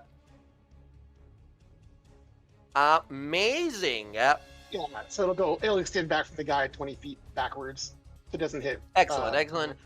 Each creature that starts its turn has to make a dex save. So this will happen at the start of their turn, but I'll put the web down. Awesome. That's from the wand. Now, Okay. quick mention, by the way, yep. If you do this, haste will go away, because even though you don't use a spell slot, web is still a concentration spell. Oh, I missed that. I would not do that. Okay. Okay. Instead, I will retroactively just cast Firebolt at him. Fair, fair. That's the biggest thing. Concentration. Concentration is you gotta kind of. Yeah, I missed the concentration attack. That's all good. That's all good. No worries at all. This is against who? The guy Karnak is fighting. Okay, who will fly in for a help action, turning that into a crit? Okay, I'll take it. Nice. So 5 points of damage to him. well, crit would be twice, right? So No, it's twice already. If you. Oh wait, no, it isn't. If I didn't roll a Yeah. crit, weird. That is 14 points of damage. He's now bloodied. we can make a concentration check for your fear at disadvantage. Here you go, sir. 13, he makes it. Yes, disadvantage from Mage Slayer. What? He fails. Look at that. When you damage a creature that's concentrating, they have disadvantage. That's a 9. The fear spell is gone. Astrid and Gariant are free of fear. Beautifully done. Beautifully done. Rodri, I believe that is your turn, unless you have a bonus Yep. something, yeah? I'm good. Okay, next on up, we go to Tizwin. Tizwin takes 2 strikes against this guy. 1, 2. She hits one of them for 15 plus 7. Next up, Leander. Okay. Yeah, I think my plan here Both extremely is low health enemies. I will bonus action transfer Hex Mm-hmm. to the cleric. And then yeah, we're gonna send some Eldritch Blast their way. There it is. Blast away. Let's see here. Click on Hex. The here we go. Warlock First- special up. 14 misses by 1, One, unfortunately. okay. So I get a second one, right? I think. Yes, How you many get 2 do I get? beams at level 5. Yeah, level 2 level beams, level 5. So here's the second beam. That's 20. Hits. That is 11 points of damage. He dies from that one. First one, he raises his shield, and it shatters the shield entirely. The second one just sends him flying dead. Nice. That's The geese really- all look at Karnak. One down. Next to go. Yeah, that was bonus action and action, so I don't really Yep. want to get close to the other guy. So yeah, I You think want to get close to the fucking geese, man. Alright. Very well, Leander, that's going to be your turn. Air, it is now your turn. We're gonna move towards this guy. Mhm. We've got our bonus action running. Acid's gonna join us. Okay. Yep. So one more interdiction on him. And remind me, this is a spell slot each time you use your interdiction, right? Yep. Okay. So it's a spell slot Cool. each time to use the interdiction. Which is fine because then it persists until you blow it up. Mhm. Let's see. So we've got that. It's on him. First swing advantage. I'm gonna just kind of go a little ham here.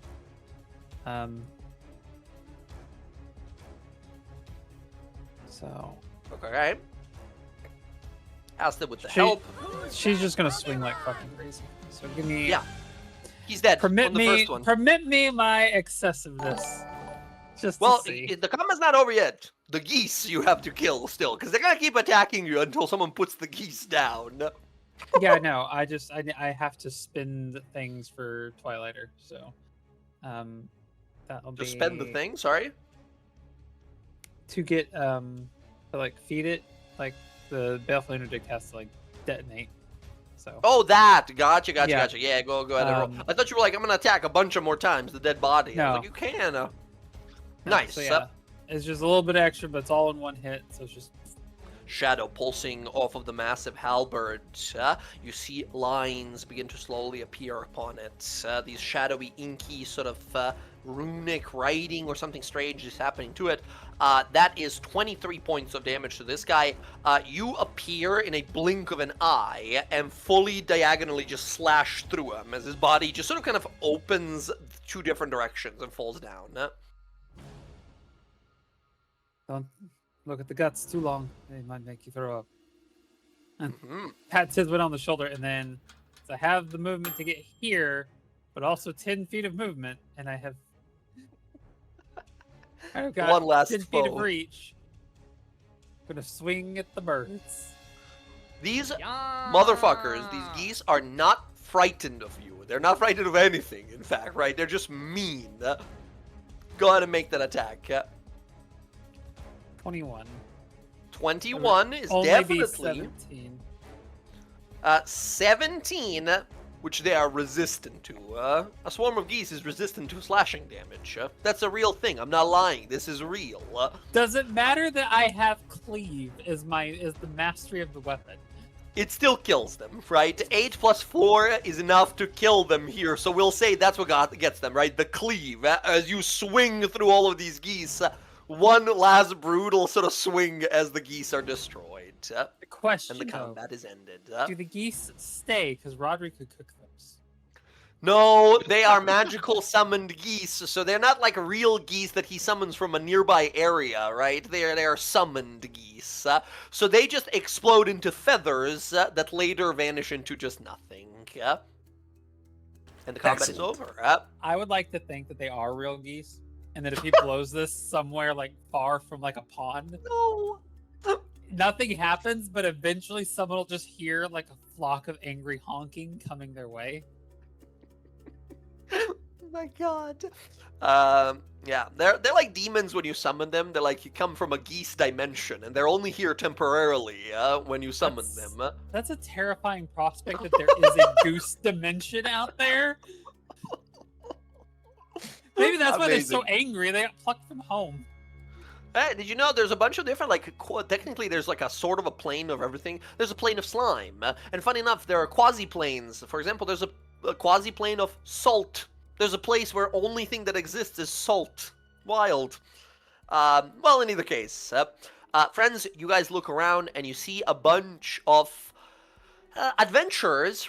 They're little cut purses calling themselves adventurers. Right? So you guys had maybe a few magic items. They wanted them. They failed terribly. We see the rest of you guys here as eventually that time magic fades from you, and you're kind of stunned for just like a brief moment as Rodri concentration goes away. Leander standing there. Leander, as you're holding your blade and as it kind of traces through the snow, we see like melting of snow and a little smoke that rises from it here. As Kiara, you just sort of carefully balancing, getting used to the floating item here. Eventually, you'll get comfortable enough to full-on like mechanical bull sort of dance on top of it as it's moving around. But it's a work in progress. Oh, this is wonderful. Tiswin looks over to Rodri, says, I owe you big time. Whatever you did there, magic of yours, I know when my life's been saved. You are welcome. Question. Hmm. Leander and his sword. Is there Yeah. anything about that sword that, aside from just Raven motif, anything there recognizable? Or is it just the sword just happens to share motif? It definitely looks like a blade that a follower of the Raven Queen or someone who serves the Raven Queen would wield. The iconography is a little too specific to be an accident. Where did you get that? Oh, this? It's from the Raven Queen, you know? Yeah. It's pretty cool, right? Did she give it to you? You know, she didn't give it to me personally, but I mean, it was in one of the ruins around here. Pretty cool. Not entirely, no. I mean, Which it's just like ruins? any other god. I just want to know one important thing. Do you follow her or do you not? Do I follow one of the prime deities of the pantheon? I mean, Her, specifically. specifically, not necessarily. Yes or no? You seem very defend-like. I'm getting some weird vibes right now. Are you get a little hot-headed? Are you coming down from that like weird spell that Rodri cast on you? No, I just have no love for her. For your ex-girlfriend? What? Who are we talking about? The Raven Queen. The Raven Queen? What you don't like death or something? I don't like her, and I'm wanting to know, are you a follower of her? I told you, not necessarily. Define not necessarily. That means not necessarily. What do you mean? It's I don't have it's- anything against her, but I don't particularly follow her. But if she told me to do something, I don't see why I wouldn't. So not necessarily. Great. Close enough, I guess. But this weapon's pretty cool. I mean, it's helped me a lot. No, it's not. It is cursed by a false deity. That is what it is. Ugh. You have some strong opinions about, say, a prime deity. She's not the prime deity. She is a person that took something that doesn't belong to her. Those are not mutually exclusive.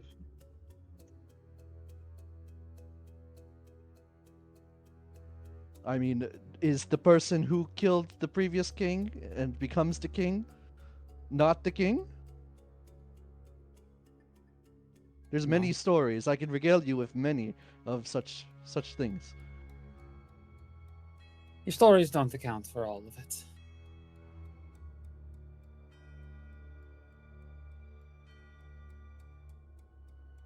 Anyways, play with your cursed toy. Cursed toy. That's funny considering the crazy shit you're using. I did.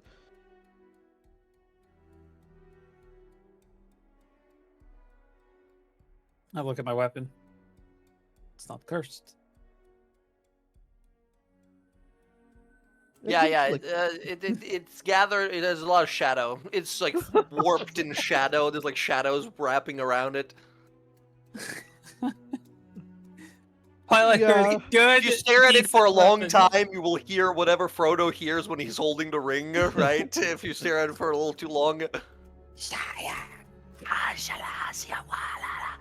I mean, if I I mean, didn't know any better, you would be like worshipping some betrayer god or something crazy like that. But you know, I I mean, if we're won't insult comparing you like that. cursed items, I had a book once. Oh yeah? Did it That talk to was you or definitely something? cursed. Oh yes. What did it say? Any fun things? It wanted to kill me. Did you regale it of stories of like your ex-girlfriend or something? You could have annoyed it in submission or something. I was not going to be tempted to keep it around. I tossed it into a disposal bin. Disposal bin. Interesting. Man finds cursed book, throws it into Dropbox. It's somebody else's problem.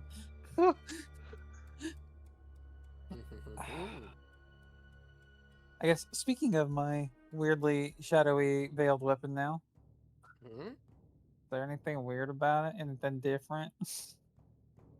It's signaling to you that basically you're on the right path, but it does not seem to evolve yet, or gain any more powers, or discover any new abilities. I'm just weirdly shadowy, glowy now. That weapon It is fucking like weird. that a lot. It likes you using your sort of your marking ability or necrotic ability there. It's a fan. Does anybody else think that's weird? Because I think that's a little weird. But, you know. There's been so much strange in our travels in just the last few weeks. It's just one of many things. We have bigger problems to worry about. Great. I mean, she seems extremely, you know, curious about my weapon. So I'm just saying. But it's a weapon from Aor, as far as I can tell. So is mine. A weapon from Aor. Your weapon is not from Aor. There's a difference. That's where I found it. Doesn't make it a weapon from Aor. It's a weapon that I found in Aor. Therefore, a weapon from Aor.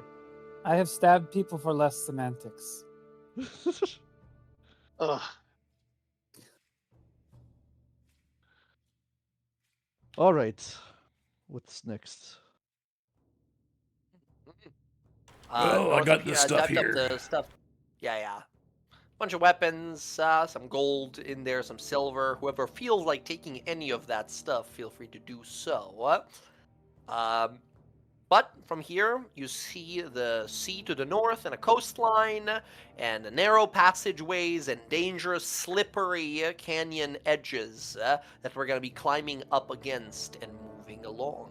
Yep. Excellent. Can I have one of you guys roll a d100? Whoever does it first. The fastest die in the west.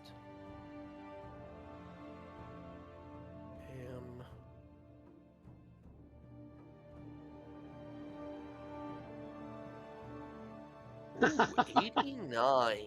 Oh boy. Nobody wanted to do it. Let's And what see. did he- 89. Excellent. Are we taking any short rests or anything? Because this is like morning time when this happens. We have a whole day ahead of us. I mean, always helpful for me.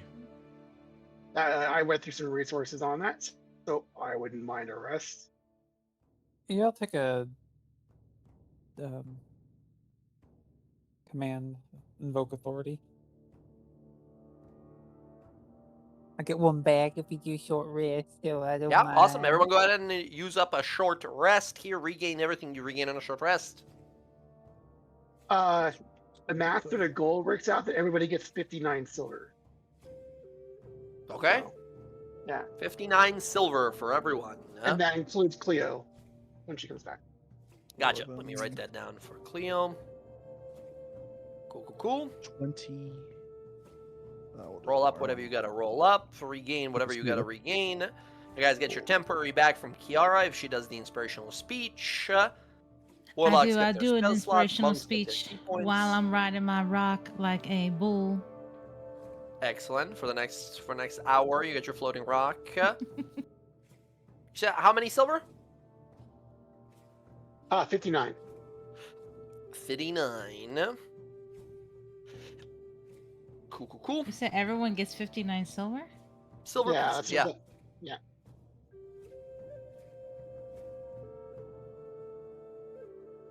59 silver. Nice.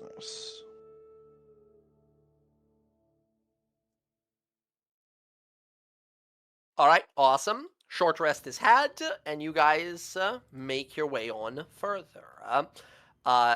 As you travel, the day goes on kind of slowly. We move up the side of a hillside, and then these massive, jagged mountains that begin to sort of curve upwards immediately. Huge, sort of icy stalactites dangling above us almost menacingly. And down below us, if you move a little too far from the edge of the cliff, you see the icy ocean below. You see leopard seals moving across. Every once in a while, you see like a killer whale crest above the water there. Just keeping an eye for anything edible out there. This place is dangerous, certainly, but at least you're not being attacked by anything.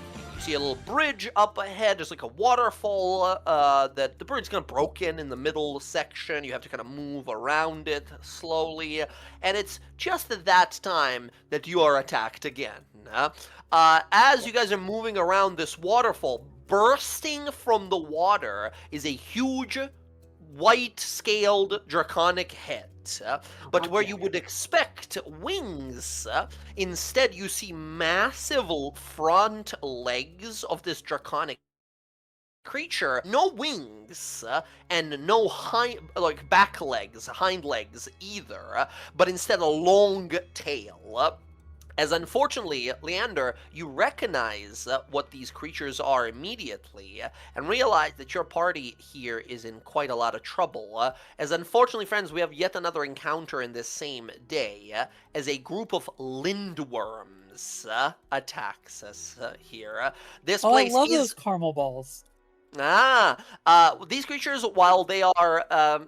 this path, while it is safer, unfortunately it's not guaranteed safety, and on an 89, we have yet another encounter here. I'm gonna move you guys to a map, and I need you guys to roll me a d6 to see on which side of the bridge you were when these creatures burst out of the snow and ice and the waterfall and attack you. Yeah. 1 through 3, you are on the north side.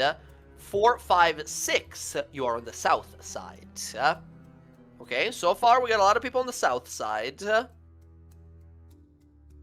Fuck, is everybody on the south side? Everyone's on the south side, except Oh, no, for Kiara, Kiara. who is by herself on the more dangerous north side. Here Oh, is a Jesus. roll. Here is a That's roll about right. for Cleo. Cleo is on the south side. Here is Tiswin. Tiswin is on the north side. Over here. Okay, friends, we are ambushed. And bursting forth, this is what these creatures look like.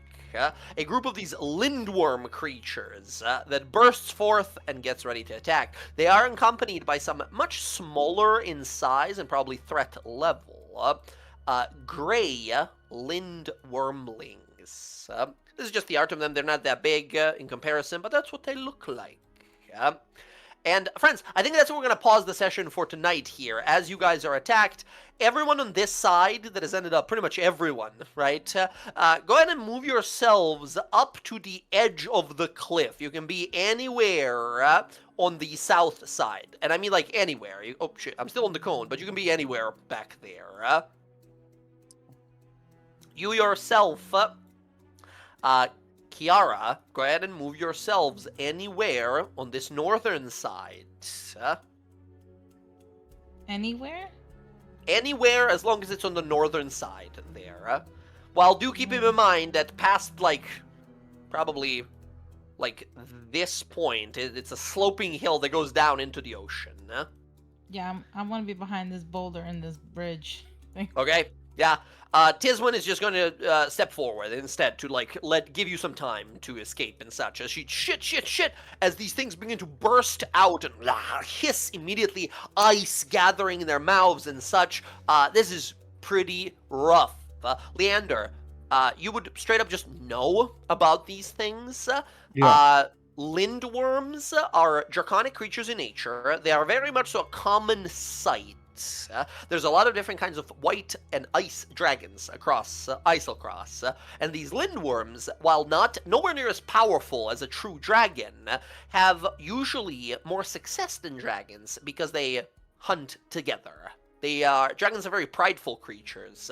These lindworms, they're more bestial than draconic in nature, and as Gotcha. pack creatures can be much more dangerous than a solitary dragon sometimes even, which means this is really bad. Kiara is in a really, really bad situation. Friends, these guys rolled a stealth roll of 25. None of you can see that. Your passive perceptions simply won't cut it. We're going to leave initiatives for next time. Hopefully we have Cleo around then as well. Yes, everyone but- gets 11 temp HP. Karnak and Rodri, go ahead and move you can't be on the bridge. You can be up to the bridge when this happens. You gotta be south of that line somewhere. Anywhere south of that line. Could I Just at the argue edge that there. Gotcha. Karnak can jump that? Yeah, you can, but it doesn't happen because you're being ambushed right now. Not yet, at least. AKA, next session, you guys are going to roll initiative, and you're going to all roll with disadvantage, because these guys successfully ambush you. But we'll leave that for next session. For now, friends, we have our second combat off of the day, and we'll see how that goes.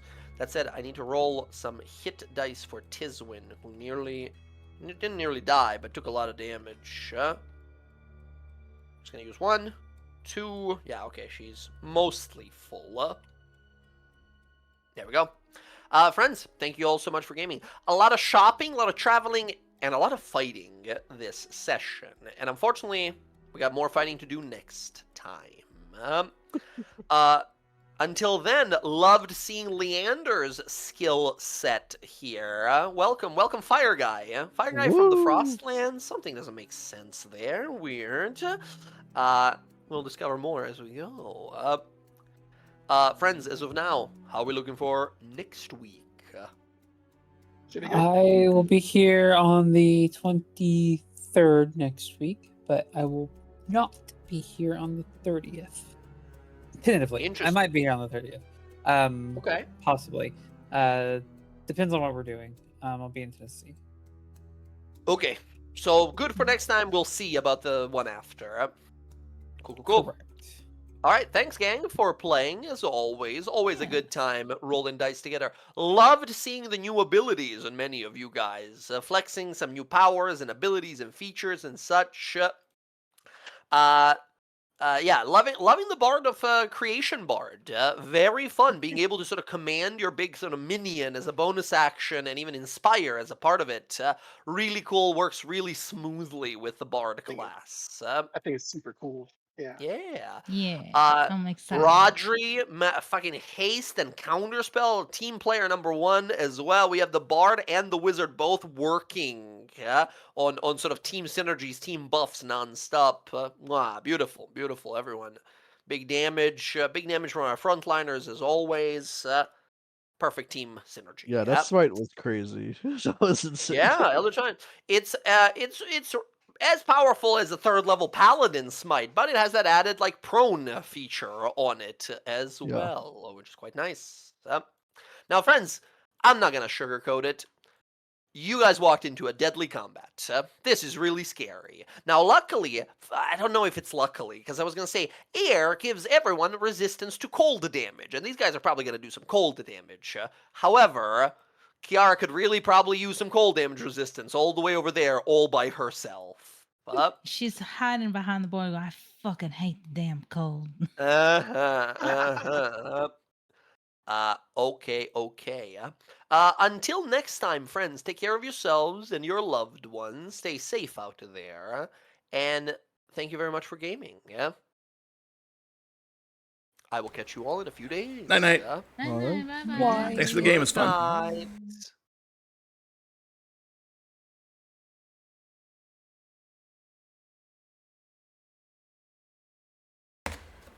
Okay, everyone. That was our Graying WildLands campaign. Walked into a big fight. That's going to be fun. I'm looking forward to that. I have to go to bed pretty soon. It's Monday. Work sucks. Hope everybody has a great week. And thanks for hanging out. And hot local wizard in your area, thanks for the follow. Certainly appreciate it.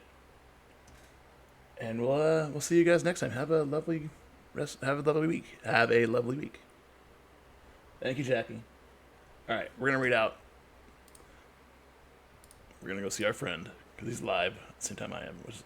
It's been a while.